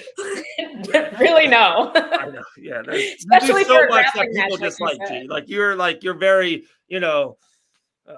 Anyways, we talked about it multiple times when you were doing a lot of the stuff with Chael Sonnen about grappling, and then some other times. And of course, I know with your coach and Awesome and everything with Karate Combat, do you foresee yourself doing more, or is it like, hey, Awesome, like anytime there's a pit series, especially if it's around my fights, like I do want to be involved? It was that conversation kind of come to be. Yeah, I think it's kind of a cool opportunity with Karate Combat right now, just having something to do in my off time because they're having shows like every other month, you know? So anytime I don't have a fight coming up, I think it would be awesome to get Super Fight set up on the Pit Submission Series. Love it. Love it. Dawson had something. Is it a game plan / strategy to make an enemy of your opponent? I wasn't trying to. Especially for a grappling match. Yeah. It's almost hard, right? Especially like an old friend, an old roommate. Like I know. We're not even punching each other. Like I wasn't trying to, but I guess so. We'll say that was the strategy. Right. Of course. Seems like anywhere we go or anywhere there's a show, somehow there's some connections of Fight Bananas. And we had someone there who sent me numerous of videos of Jillian the Savage Robertson. And I haven't shared them yet. And I might afterwards. I have to send them to G to make sure they're okay. But one, I'll say on air. Like, you know, when Charles Oliveira before a fight, like dyes his hair blonde and they're like, oh, unlocked a new fighter, blonde Oliveira. Alex Pereira had a mustache and people are saying that. I think I have a new one and I'll send it to G, make sure it's okay. But we're just chatting here. I just saw Flip-Flop Savage on my phone, just literally right before going on air. That could be a new unlocked fighter, G. I don't know if that's new. I'm like, that's kind of me just like life. How you were walking on the beach, you looked like it was a next level Savage flip-flop. It was fierce. Apparently it cut away for me. The camera cut away as I was walking into the pit. Yeah. But that wasn't smooth, I will say. I stumbled, like, honestly, that was like one of the most like intimidating things about competing for Karate Combat is I'm like, all right, how do I walk into this pit? You have to like right, left. You can't just go straight. Yeah, it didn't work out so well. That's what I did at the end. I was like, could I just slide down? And it works perfect. So next time I compete, that's what I'm doing. I'm just sliding down there. Sean, the new character from this interview, Stone Savage. Dude, that is Sean, that's the one. That's the one, and that's every interview she has ever done here in Fight Bananas Land. Let's see. Oh my God, people are loving Comfy Savage, XXX hoodie, flip flops, and bog in hand. That's a good one too. Comfy Savage, Dawson, good one. Talking about just this. Got the Chihuahua in hand. Absolutely delicious. Elle, I got one more. And then if you got stuff for G, and I have a UFC 300 thing, but all right, you saw you on your socials. Multiple stuff from Karate Combat, and then it was like late Saturday night or early Sunday morning. I saw the story. Brilliant poster, by the way. It was Savage, Watterson. You had the devil horns. You're like, okay, it's time. Like I got into that mode. How pumped are you? I know it sounds crazy. Like, dude, March is almost over. We got April, May, and then like that last week of May will be a travel week, cut-in weight week, because June 1st or 2nd is the fight. It's going to happen quicker than we all think. It's just that's how life happens. How pumped are you to permanent black marker, have that date, have that awesome fight poster? Michelle Watterson is next. Honestly, I couldn't be more excited. Just that name, the date. I feel like this is such a huge opportunity for me. She's such a huge name, such a vet. I'm just so excited for this fight. Like, honestly, like, this is all I'm thinking about. I was on the plane ride there. I was just studying her the whole time, just watching fight after fight. So it's like, that's all I'm thinking about these next 10 weeks. Next week, has been out in Vegas for a month. He went out last week. He's gone all this week. I'm going to be out in Vegas next week with him. So I'm going to be training out at Extreme Couture out there and getting work with some of their girls.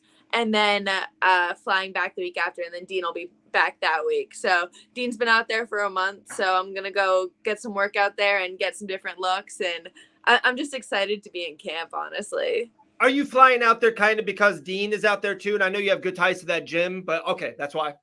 Yeah, 100%. I just wanted to be with Dean as much as I can. Like, right. I feel like he's a lot of the game planning for my fight. Right. And I just, obviously we've been together for 13 years now. I'm like, I feel comfortable whenever I have him be a part of my camps.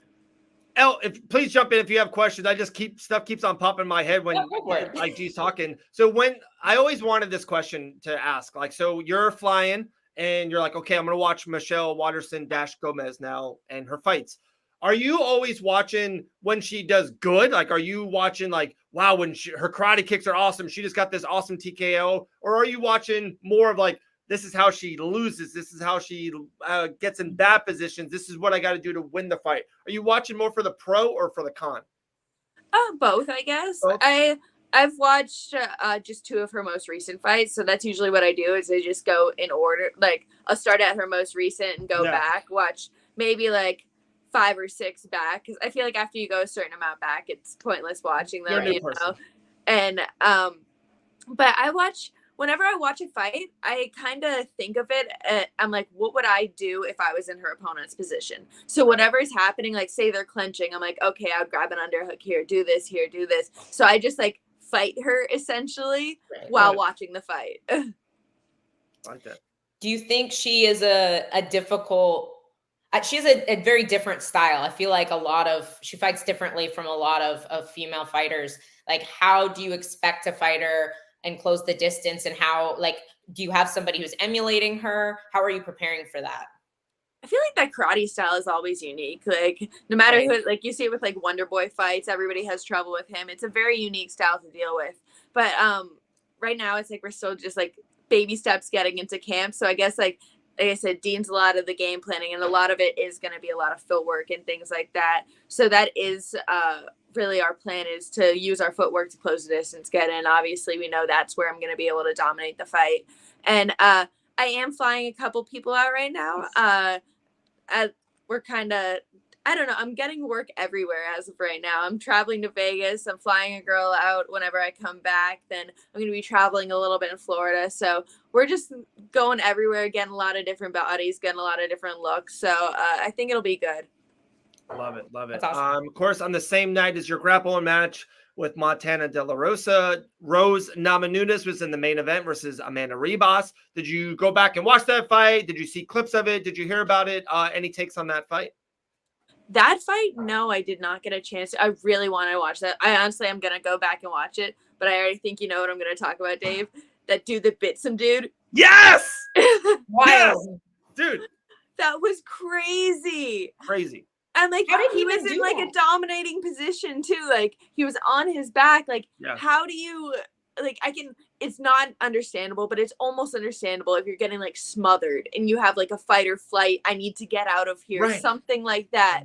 But it was like a willing, like, no, I'm gonna bite you. Like this was a choice. I just don't understand how that happened. Yeah.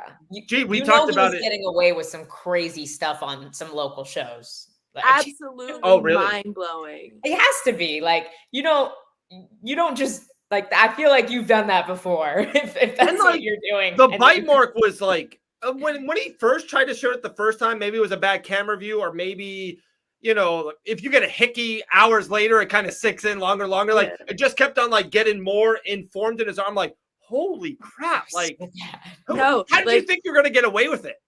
No, it was bad. And for his UFC debut too, like how to ruin an opportunity, man. Like what's so good too. Such a dumb choice. The tattoo was great. The tattoo was crazy too. I'm like, that's just so gangster on the other kid's part to get that tattoo. And like me and Elle were talking about it earlier, G, like I think you would probably agree, like, especially for male flyweights, sometimes I feel like you need a little something. Like Pantoja is one of the best fighters in the world. We all knew it behind the scenes for such a long time, but like so underrated. And not to hate on it. He's like, people are thinking he's going to main event UFC 301. Elle, I got something for you after G comes off.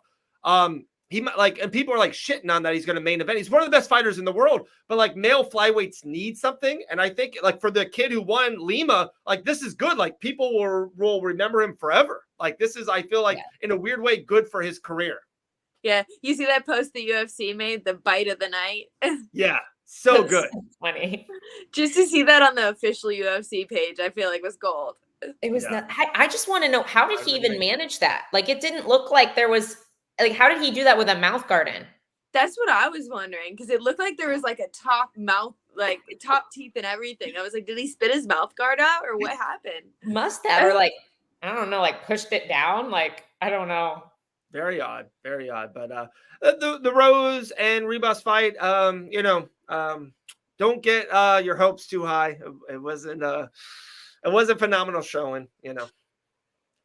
We had that talk earlier, but I'm just always a fan of Rose regardless. So me too. And like, this is what, so I'll kind of bring you in that conversation. So we talked about it earlier, and like, to me, and let me know. And after the fight, hit me up, text me after the fight, after you watch the fight. She just looks content, and there's nothing wrong with that too. Like I say this all the time.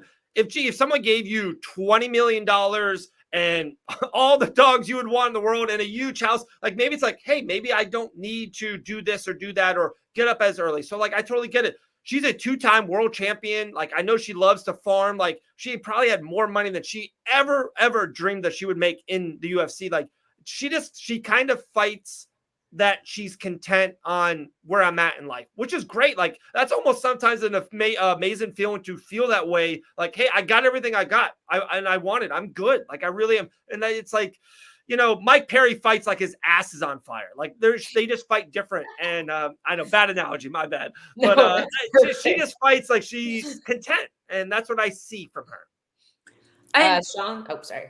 I was just going to say that's, like, the way she talks in interviews is like she's chasing the belt still. So it's like, I don't, the way she talks isn't the way, obviously, isn't backing that up. Right. But yeah, I don't know. It'll be interesting to watch. I'd like to see like, I don't know, I like to see the performance. And it's also something about that, and you saying that, and the fact that she's at 25 makes me just like think like you don't want to make the cut to 15 anymore. And it's like, maybe it is for other reasons, health reasons. Like, the cut isn't easy on our bodies, and especially after you do it so many times for so many years.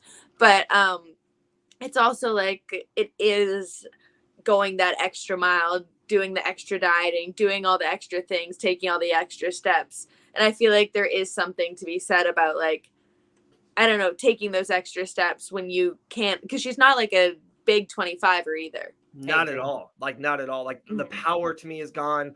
Daisy has a good one. Just to play devil's advocate, he may have lost grip of the mouthpiece, and when he clinched back down, mistakenly beat on Lima's arm as if that was his mouthpiece. Is that possible, G? I don't think so. That didn't look accidental to me. Yeah, I don't think so. I think it. Yeah. Yeah, I don't know. It looked very on purpose, and I feel like I've known if a mouthpiece is in my mouth or if it's somebody's body. For sure. Well, like, like when somebody gets their arm, like a rear naked choke attempt, and it like ends up in your mouth instead, where you like it presses against your teeth and you kind of like accidentally like press your teeth into their arm. It doesn't look like that. Like that was a full like like he was trying to bite him. Yes. You might have taken a chunk. One last question, and then a little fun, little minor announcement. We talked about it off air. I can't believe we haven't talked about it. So UFC 300, we're going to do something really cool. To me, it's one of the biggest cards of all time, one of the best cards of all time. We at Fight Bananas, we're first fight of the night, 6 p.m. East Coast, Davison Figueiredo and Cody Carbryant. We're going to do a live watch along here at Fight Bananas. And literally until Alex Pereira knocks out Jamal Hill in the main event. Like, we're going to be here for 7.5 hours. Spoiler alert, I just called the main event. So we're going to be doing a live watch along. I know Elle's coming through. G, if you have any time that night, if you want to come through, watch one fight from us, we would love to have you, of course. We're going to be doing a lot of giveaways. Millions is going to be involved. Maybe we're going to be drinking some whiskey, maybe having some vitamins. So it's going to be a fun, long night, but we would love to have you. So that's our little minor announcement. Last thing for you, G. This weekend, Aaron Blanchfield in the main event, Atlantic City, UFC Atlantic City versus Manon Fiorot, who just defeated Rose. What's your take on that fight? A really big fight for Aaron Blanchfield. This feels like this is the Aaron Blanchfield card, but sometimes that's a lot of pressure on someone to fight kind of in your home area. Big first main event. What do you think of Blanchfield versus Manon? No, I like that. I've been waiting for this fight. I like this fight a lot. I like Blanchfield a lot. I feel like she's very talented. She's young, and she's just getting better and better every single fight. And Manon, you saw her last fight with Rose. She's an absolute killer. Like, every single fight, Manon looks good too on the feet.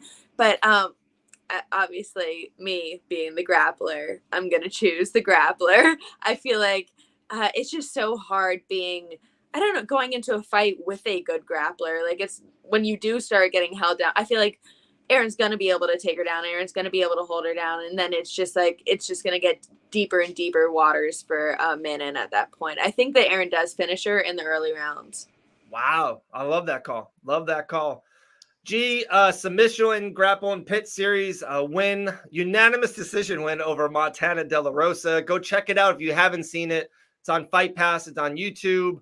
We're getting ready for Michelle Waterson on the same card as Mr. Grant Dawson right here. That's UFC 302. We believe in the Northeast. I don't know if we got that totally confirmed yet, but also another fun one, G, for you if you haven't heard. So you fight June 1st, July 13th, middle of July, Tampa, Florida, UFC Fight Night in Tampa. So there you go.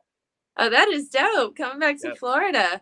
Yes. So we'll definitely I am definitely, it's already on the calendar. I'll be out there for Tampa. Cannot wait. Hopefully we'll see you then. But maybe it's a little Fight Bananas get together, Elle. We got to G missed the last one. She was super upset. So this one cannot I'll scoop you up. Yeah, we got to make it happen this time. Tampa, we'll carpool. The Tesla will be charged. Love it. G, you're the best. Great weekend. Another win. Like always, we'll see you. If not next week, we'll see you soon. And continue success. See you. Later, G. There we go. Wow, what a good. The show keeps on rolling. We need Keelan. What else?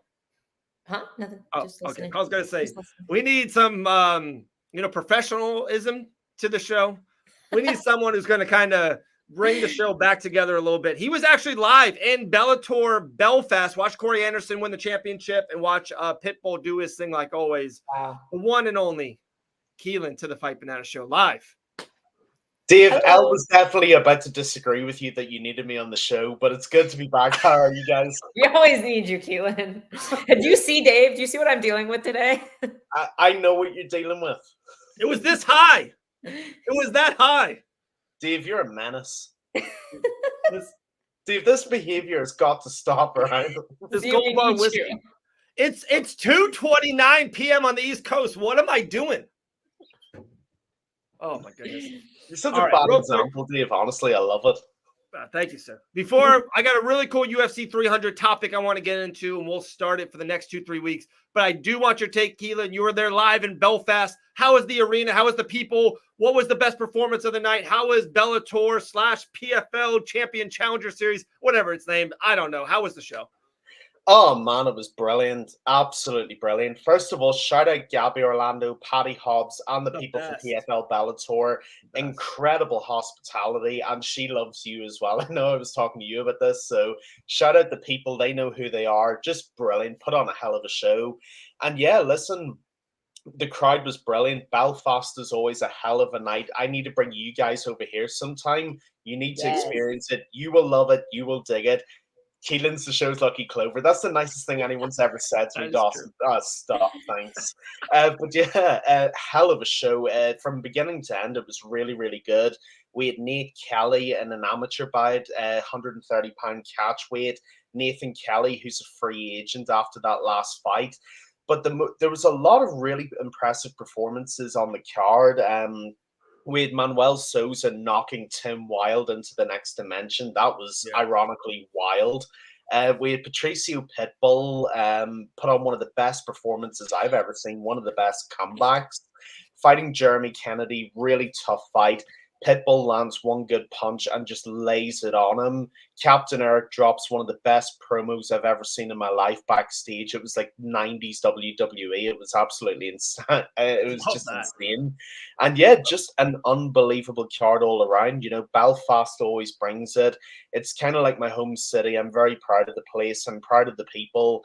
And yeah, Ireland as a whole, it's a special event when the show rolls into town, and I'm glad I was part of it. Awesome. I will say the production, like just watching it here at home, like the stream looked better. Now that it was a lot better. It's in charge. Like I really think they did some really good things with the stream, and the overall production looked really clean. The cage looks nice. You were watching it live though? Yeah. Wow. Elle knows. Elle what else do I do besides watch fights? Dude, Elle Dawson is a secret weapon to the MMA community. If you are not following Elle on all socials and not taking all of her content, you can just leave the show. Elle is a secret weapon. If you're not following Elle, I don't know what you're doing at this point. Yeah. I'm just going to be honest, you know. All right, before I drink too much of this Gold Bar whiskey, let me give you my UFC 300, one little take on it. It's I think it's pretty damn good. Maybe you guys will totally agree. Maybe you guys will totally disagree, and that's great content. So let's get into it.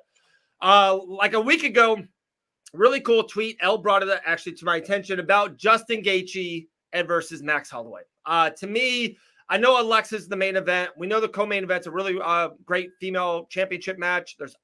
Dude, Charles and Armand, that fight is incredible. Could be a headliner of any pay-per-view on the planet. But to me, I think Gaethje and Max Holloway, since the get-go, once it was announced, and even to now, to me, is the limelight fight of UFC 300. That's my call. Maybe I'm off, but I think it's the best fight on the card. I think it's the fight people are talking about the most. And the tweet was about, should Gaethje or Max, like in a weird way, how both title fights happen, and even what Dustin just did, both of their championship fights got murky because now they're fighting each other. And if Gaethje loses, he's not going to fight Makhachev right away. Same thing if Holloway loses. I even think Holloway loses at 155. I don't think he fights Ilya right away at 145. These guys are almost risking title fights for this fight. And a lot of people are like, that's not good, which I concur. But let me go with this. Let me say this. Let me kind of take the devil's advocate. And when Forrest Griffin, one of the biggest fights, maybe the most important fight in UFC history, when he fought Stephan Bonner on Tough, the greatest fight ever, a lot of people think, and that's when people started watching. It's a big part of the reason why I started watching. That's how old I am. There you go. That Forrest Griffin fight. Forrest Griffin won the championship, won the light heavyweight championship. And we talk about MMA all the time, so I don't want to test. Do you guys know who he beat to win the championship? This is my point. And who he defeated, it's not like, you ready for this one, guys? He didn't defeat someone who was he defeated one of the most iconic, biggest stars in the history of light heavyweight. Thank you, Sean. Rampage Jackson. So there's one. Two, Joanna Jędrzejczyk. Everyone remembers the co-main event against Wei Li. It's the best female fight in the history of the sport. Does anyone remember Joanna's second title defense? Like who she fought? I know the name. It's on the tip of my tongue. There we go. Everyone, do you guys remember where you were when Clay Guida fought Diego Sanchez? Like what I'm getting at, what my point is, this fight is bigger. This fight is even more important. I know the championship's the goal, and I totally understand it. Paydays and stuff. This fight is the biggest, most hyped fight on maybe the biggest card in the history of the sport. Like, what's bigger than the UFC? What's bigger than UFC 300? And the fight we're all talking about is Gaethje and Holloway. To me, I think this fight, I hate saying it. Who cares about the title? Just for a second. Like, this fight could be bigger than any title fight for both of these men. Gaethje beat Tony Ferguson. Holloway defeated, Ricardo Lamas to keep his championship. It's just one part. This is a legacy fight. This might be the fight that both of these men might be remembered forever. So I'm all in. I'm back all in on this fight. Elle, Keelan, take it away. Elle, after you. I don't disagree with what you're saying. I'm thrilled as a fan that we are getting this fight. However, I do believe that a little piece of Max Holloway and Justin Gaethje's souls died seeing that Islam's ready to fight now and Volk just lost the belt. Like, I'm pretty sure both of them were like, damn, I wish I wasn't booked to fight right now. Now, for the fans and the legacy of MMA, yes, I agree with you. This is going to be amazing.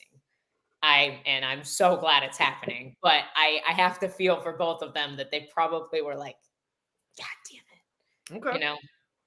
Keith? To be honest, as much as I get what Elle's saying, I actually disagree. I think this is the people's main event, and this is a once-in-a-generation fight. In fact, I'm going to take it one step further. This is one of the best non-title lightweight fights there's ever been.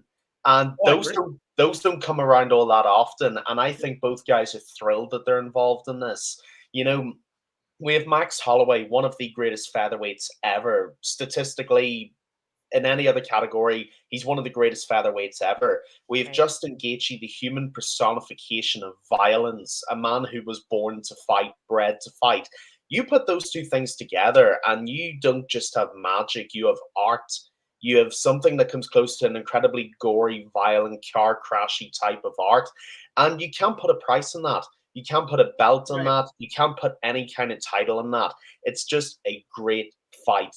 And look, those two guys are big enough names. They're always going to be in the mix in their divisions. You know, Gaethje's always going to be in the title talk. Holloway will be in the title talk as soon as this fight's over.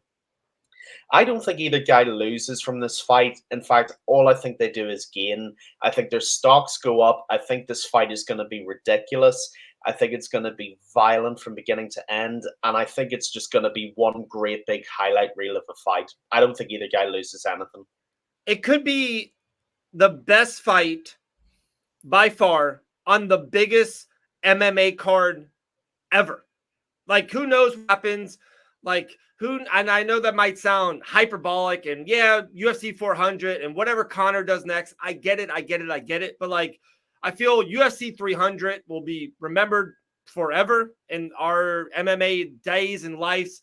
Guys, you know how long it takes to get 100 pay-per-views? Like, where will we be at UFC 400? Hopefully, we're all alive and well. If I keep on drinking whiskey at 1:30 in the afternoon, maybe I won't. But my point is, this fight it doesn't get any bigger. And I thought about it too.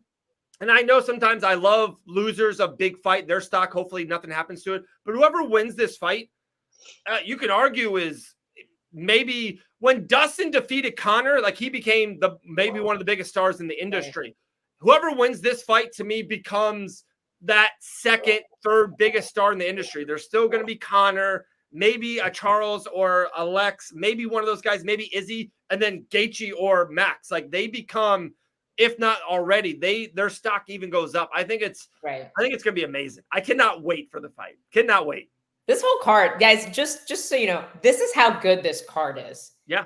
Jalen Turner and Renato Moicano are on the early prelims. Oh my goodness. That's how good the card is. It's not even on the regular prelims. No, not even on the regular prelims. Hopefully Jim during that. Miller is on the early prelims. That's Davison Figueiredo, Cody Garbrandt opens the card. First fight of the night. Wow. Kayla, guys, Holly Holm has main evented so many fight nights. And the other side, like she's the A side. Like Holly Holm defeated Ronda Rousey, the biggest upset in the history of our sport. She's always the A side. And I hate to argue, this fight, Holly Holm is the B side now. Kayla Harrison, Olympic gold medalist, PFL 2-time world champion, everything she does for socials. Like Kayla's a superstar. They're fighting Kayla's first time in the UFC. It's not even on the main card. It's not even on pay-per-view. To me, like if you would, when she like 2 years ago hinted about fighting Amanda or Juliana, like that would have main evented a pay-per-view. Like if she came over, she finally came over. And she's on the prelims. And no, like, dude, I love Kayla Harrison. Like, this isn't a knock to her at all. That's just how amazing, how great, how stacked this card is.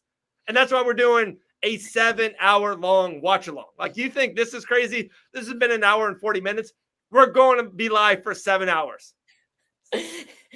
Dave, you better get your whiskey ready. Dave's going to to get so many bottles. Hopefully, Gold Bar is going to sponsor it. Let's see. No, Oliveira. Aljo fighting Oliveira. Oliveira's on the main card. Yeah, Oliveira's main. But Aljo is on the prelims. I believe the regular prelims. Him versus Calvin Kattar. Let's think about this one. 2-3 years ago, before he got hurt, like Yuri Prochazka was like this mythical monster, one of the best fighters in the world, killing people, dangerously winning, won the championship. Glover Teixeira. That was a main event of the pay-per-view. He literally just fought Alex Pereira in the main event of Madison Square Garden, like one of the biggest fights. He's fighting Alex Rakic, who's really, really good too. He's not like a bum by any means. That's on the prelims. Yuri Prochazka is on the prelim. I would never have thought that. Never. I have a random MMA history nugget. Do you know who knocked out Yuri Prochazka outside the UFC? King Mo. King Mo. Look at you knowing stuff, Dave. That's the most Yuri Prochazka fact I think you could ever bring up. The fact that it was King Mo that knocked him out. In the phone, right there. Call him. Tell him to come on the show. Text him. Text him right now. Did I tell everyone my King Mo story? Go ahead. But you got to text him and tell him to come on. And then you can tell the story together. Maybe, do it. Maybe. So King Mo, I think this is why people don't understand Bo Nick on the main card. All right, so let's do this one from Dawson. I'll do it from Dawson. Dawson, yeah. I'll tell my King Mo story later. Thoughts on Holly Holm training with Cyborg for Kayla? In what universe is Chris Cyborg a good look for Kayla Harrison? Like, how does that help Holly Holm? She doesn't do judo. Yeah. Like she's primarily a striker. Like it's literally just it's the stupidest flex. it was like, I'm gonna do something that might get in Holly Holm's in Kayla Harrison's head. Dude, Kayla Harrison lives rent free in Chris Cyborg's head. Oh, like she wants so badly to stay relevant by living in. I don't know if you guys have been on Kayla's Instagram, but she lives in her comment section. Like it's not cute. Like it's not a good look at all. It's honestly kind of sad. And she's one of the greatest female MMA fighters ever. Like she's on Mount Rushmore. And Kayla already 10-7 her. They never have to fight. They shouldn't fight. Yeah. I mean, basically. I mean, Chris Cyborg isn't having a great time at the moment. You know, she's not getting on with the PFL and Bellator. Right. You know, she keeps saying that she's been ready for months to have a fight. Nobody's talking to her about it. I personally, on the subject of Chris Cyborg, this is really interesting. I actually want her to fight Leah McCourt in Bellator and try and get that cleared up. Instead of focusing on Kayla Harrison, Kayla's not there anymore. That's not going to do anything for you. Yeah. You know, you got to live your own life and do your own thing, you know? I've heard some things, but I would like to point out that multiple promotions have talked about how incredibly difficult Chris Cyborg is to work with.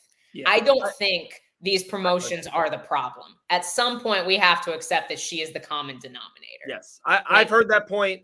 And to double down kind of what, or double down on you said, Elle, and almost, I agree with you, Keelan, to a certain point, but then I almost think Cyborg's doing this to honestly get in trouble or maybe even say like, okay, I'm done with it, let go. I think she wants to come to the UFC. Like, I think she wants to try to come and do this fight. I think. You think they'd have her back? They're very vocal about how difficult she was to work with. Yeah, that is true. Yeah, they don't like her. They don't like her. Yeah, no, I don't think that's ever going to happen again. I mean, yeah, you might let's be be honest. Dana White's binned off people that he does get on with. I don't think Chris Cyborg's going to be welcome anytime soon. Yeah. Be interesting if she was, though. I agree with Sean, though. The fight to make is just go fight Pacheco. Yeah, fight I agree. People in your own promotion. I think Pacheco beats her now in 2024. I agree. Pacheco is a unit. So man. good. She's so Pacheco's good. All right, so I'm in Biloxi, Mississippi. I pick up King Mo and two fighters, and one of them I think you probably remember. Elle, maybe you actually trained with her. Do you remember Isis Verbeek? Isis? Yeah, I love Isis. She's great. There you go. So Isis is part of it, and there's one more, and they're both cutting weight. So it's kind of like the night before weigh-ins. So I actually picked them up. I'm doing the show, right, whatever, and I'm going to take them to their hotel. But King Mo just flew from Coconut Creek to Biloxi, long flight, connecting. He's hungry as hell. He's hungry. So he's like, hey, I want some Popeye's chicken. I'm like, okay, that sounds good. I'll get some Popeye's too. So the airport, then 5 minutes later, there's Popeye's, and then 15 minutes later, there's the hotel. And I think we kind of like discussed, or maybe someone in the back says like, hey, can you guys not get Popeye's ordered on the way? I have to cut weight. I'm dying. I don't want to smell Popeye's in the car. Very understandable, right? Like I get it. So we go to 15 minutes. We go to the hotel. So I'm like, sounds good. So I go to hotel, drop off everyone, I think, at the hotel. So I drop everyone off. King Mo doesn't move. He's in the front seat. He doesn't move. He's like, bro, I want Popeye's. Oh, I thought you guys were all together. I'm not getting Popeye's now. One fighter said no. He's like, no, man, let's go back to Popeye's. So drop everyone off to the hotel. I got to backtrack now 10 minutes to go to Popeye's, go to the Popeye's drive-through order. And when I tell you guys, like when and Elle knows this, I don't eat that much, or when I do, it's whatever. King Mo ordered 2 regular chicken sandwiches and 2 hot chicken sandwiches. He ordered 4 sandwiches, this man. Gets all 4. He gets his sandwiches. We go back to the hotel. I drop him off. And that's my King Mo story. I got to say, as a fighter, I will never, ever, ever tell my coach, my cornermen, my teammates, whoever is there helping me cut weight, that they can't eat in front of me. I chose this life. I chose this life. I knew what I was signing up for. I'm going to eat when you're cutting weight. You should be able to eat when I'm cutting weight. I appreciate that. But that does sound like a very King Mo thing to do. I can't believe you brought Big Mo to the drive-thru and he moved like Big Smoke from GTA San Andreas. That's the best thing I've ever heard. If you play that game, you know the reference and you know what I'm talking about. I have so many stories. Like I'm going to start just random off on the podcast. I remember our Biloxi story, late Biloxi story, Hannah Guy, and we were walking around town. Like no one walks around Biloxi. Like it's a cool city, and there's like cool stuff to do. There's like a nice casino. We went to a couple really cool bars. It was like after party bars, and like you in Biloxi, you should drive one place, drive to another. But we were maybe having a couple cold drinks, maybe some vitamins. So we didn't want to drive afterwards. So we're walking to all these things. We were walking around Biloxi, Mississippi at 2 a.m. Telling you. And then Dave drove home like 8 hours at like 3 o'clock in the morning. That is a true story. After not driving because of drinking, I regrouped myself, got a water, got some chewy nerds in me, and then drove home. Like a psycho. I was so concerned. I was like, Dave's definitely gonna die. I hope not. I got a long life ahead of me. All right, so there we go. No more story time. UFC 300. Anything? Like I said, I really want to hit this card up more. Is there? I mentioned a couple people talked about Aljo and Calvin Kattar. To me, this is a really bad fight for Calvin. Calvin hasn't fought in a long time. You're fighting someone who's really sticky. You're fighting someone who does get grab a hold of you, probably in some bad scenarios. I know he's going to weight class up. I'm kind of leaning Aljo at first, kind of before we really get into fight week.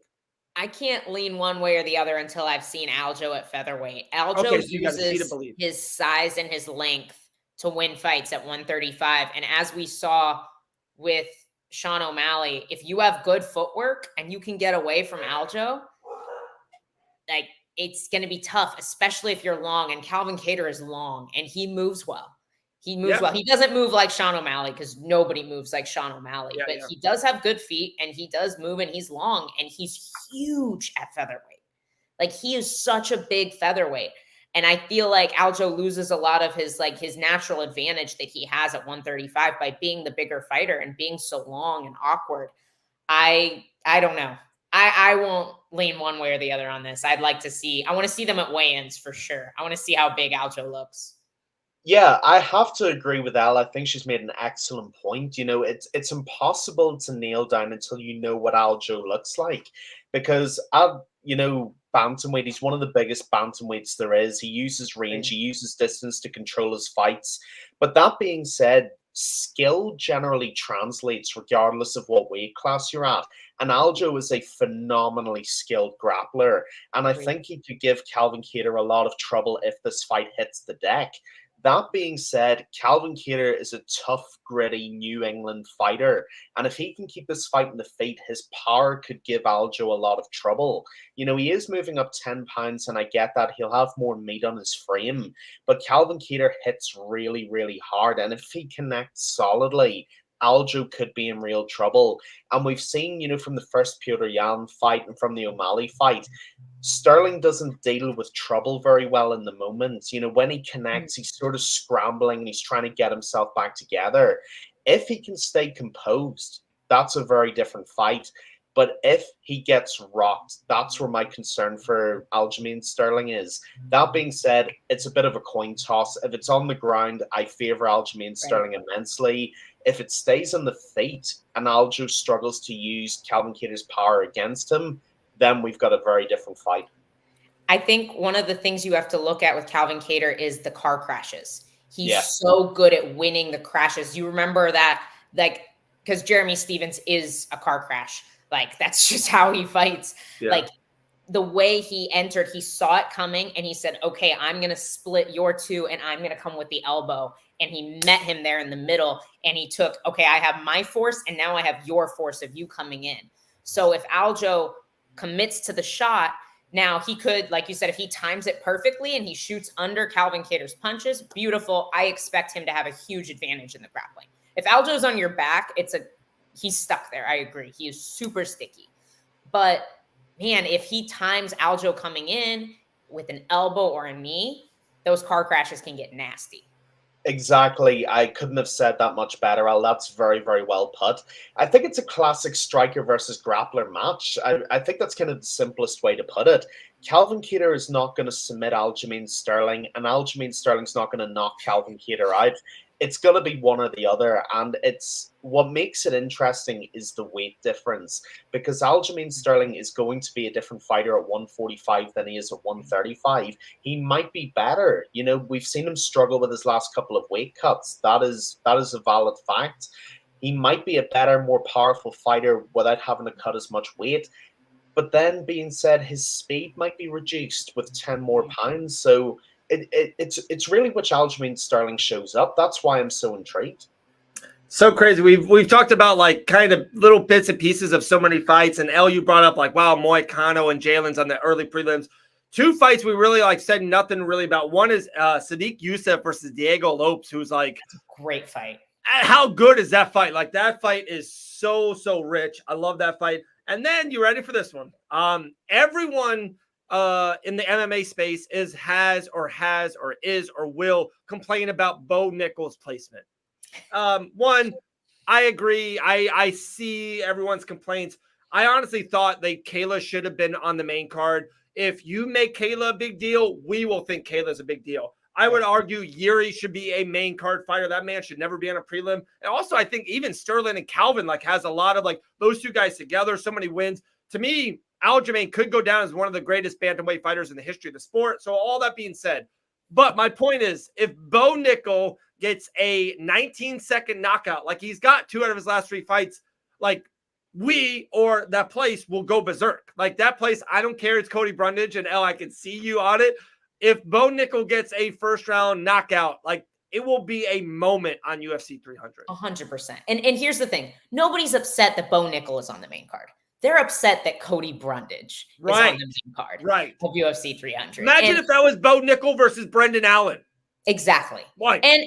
And here's the thing, like Bo Nickel shouldn't be fighting Brendan Allen yet. That would be stupid. Yeah. Like whether fans want to see it at this point or not, like Brendan Allen has years in the sport longer than Bo Nickel does. Like Bo Nickel is new to MMA. If you want him to be a superstar, you have to give him the right matchups. And he already is a superstar. So if you want him to continue that path to becoming a title challenger and being that absolute just superstar level, you have to match him up correctly. So it's still it's the right call. It's not the popular call, but from a UFC standpoint, I agree. It is the right call. I agree too. And we're going to look back and it's a thing. Bo Nickel joked about it. Like, he's like, I'm not a prelim fighter for anyone in the world. Like he joked, and every fight he has been on a pay-per-view and has been on the main card. And I even think in a weird way, the UFC, because Bo fought July and I know he wanted some time off.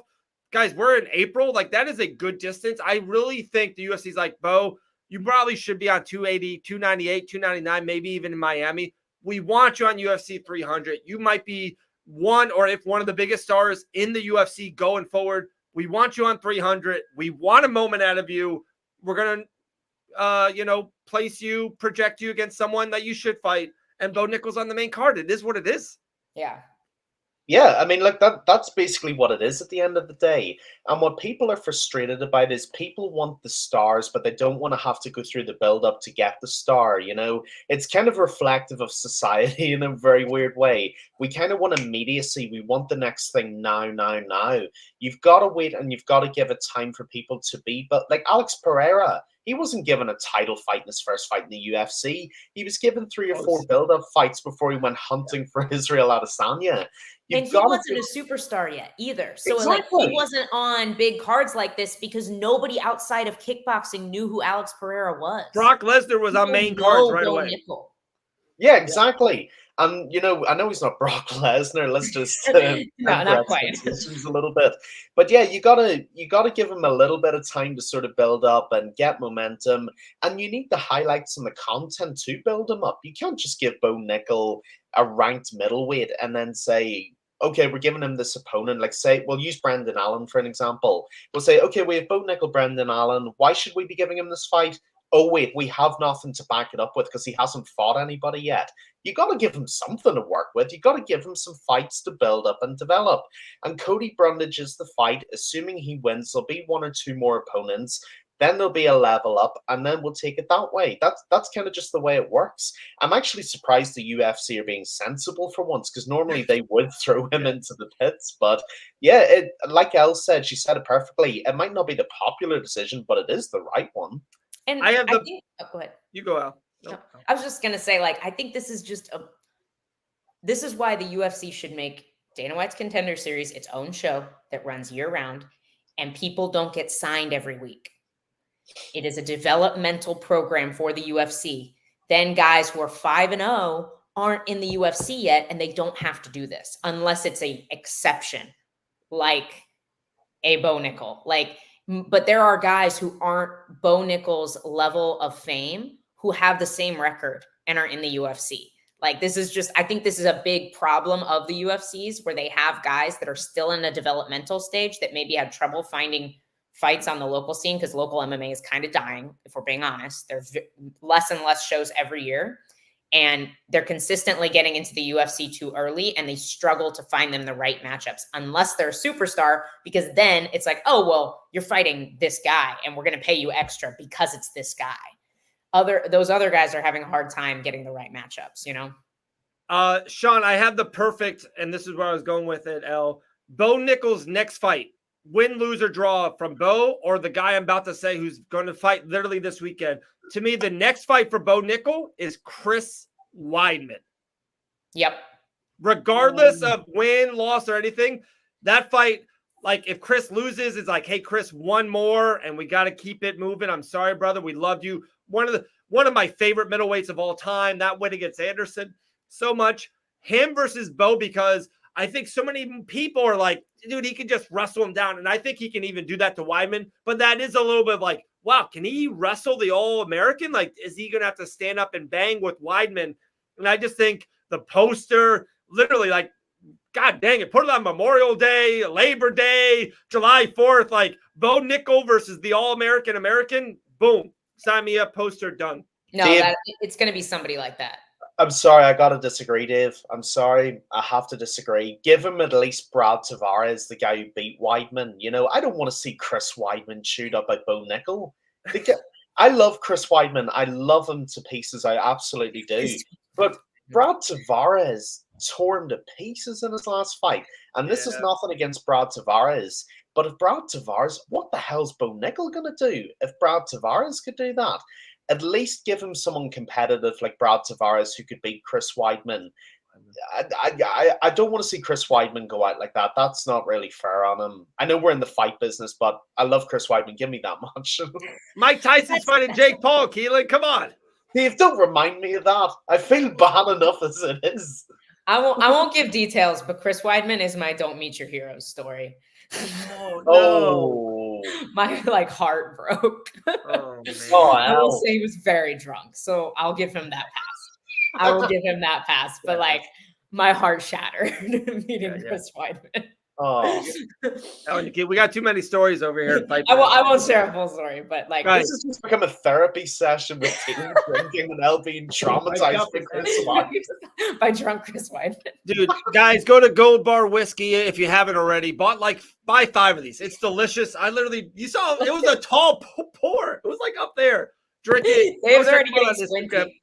Goldbarwhiskey.com. It's amazing. Just look at get you some Gold Bar, guys. Look how pretty the bottle is. It is a beautiful bottle. Yeah, it's gorgeous.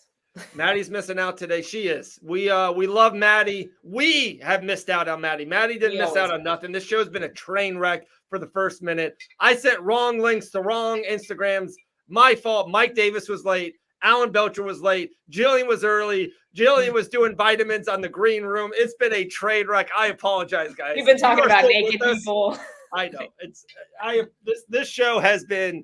Keelan's what have I missed? Oh, we love it. You guys have been commenting. We've been seeing people in the chat the whole time. We appreciate every single one of you. Our new YouTube's been on fire lately. We appreciate it. If you haven't, go subscribe to the new YouTube channel, Fight Bananas. Don't do the old one. Do a new one. The old one has had no content in it for 4 months. So go subscribe to that. Guys, we'll be back next week. Wednesday night, Elle and I will be doing Bet and Bananas. That's tomorrow night. Next Tuesday, already multiple guests lined up. But I cannot stress this enough. UFC 300, we, Fight Bananas, will be live for 7 straight hours. Numerous of fighters coming through. Numerous of multiple analysts and guests. We'll be giving out shirts. We'll be giving out Gold Bar whiskeys. Maybe First Farm. I'll be chewing on First Farm to keep me full all night long. I'm not sure, Elle. We do not know how we're going to do it. Just alternate whiskey, protein bar. Whiskey, protein. Wow, one in each hand. That sounds amazing. But Keelan, any last words from you? Anything UFC Atlantic, UFC recap, any bite marks, any UFC 300 chatter? Any last words this week, my man? No, it's been a brilliant show as always. This is why I love this. This is why I love doing this show. It's just you never know what's going to happen next. But yeah, next up, UFC in Boardwalk Empire Country, Atlantic City, New Jersey. Great show, by the way.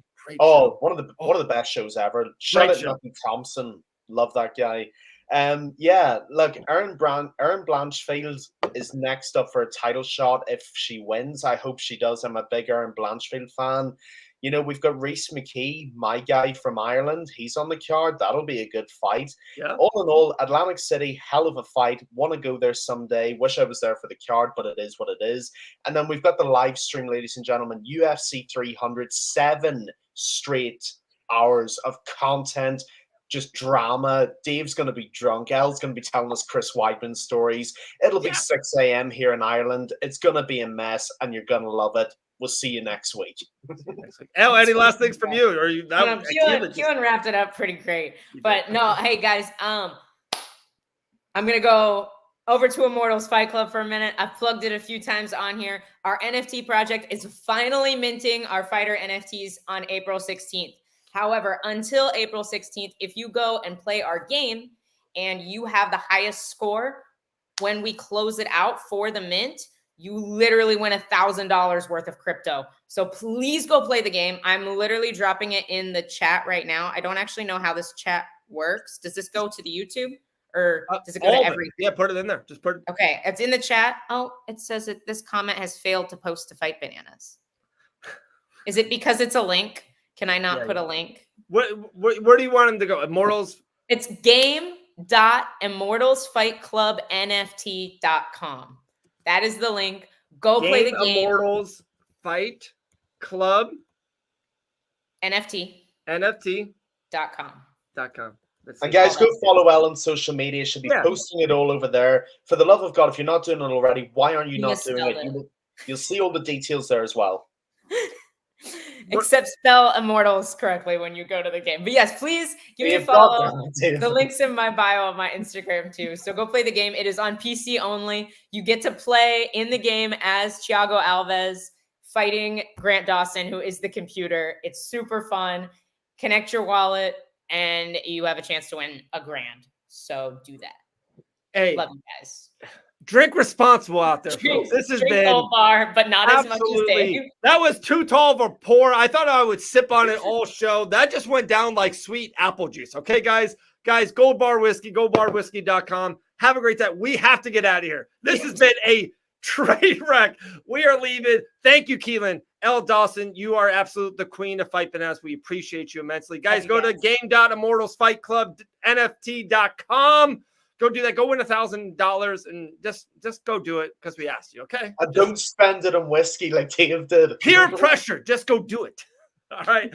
We appreciate it, everyone. We are out of here. I'm hitting the end button right now.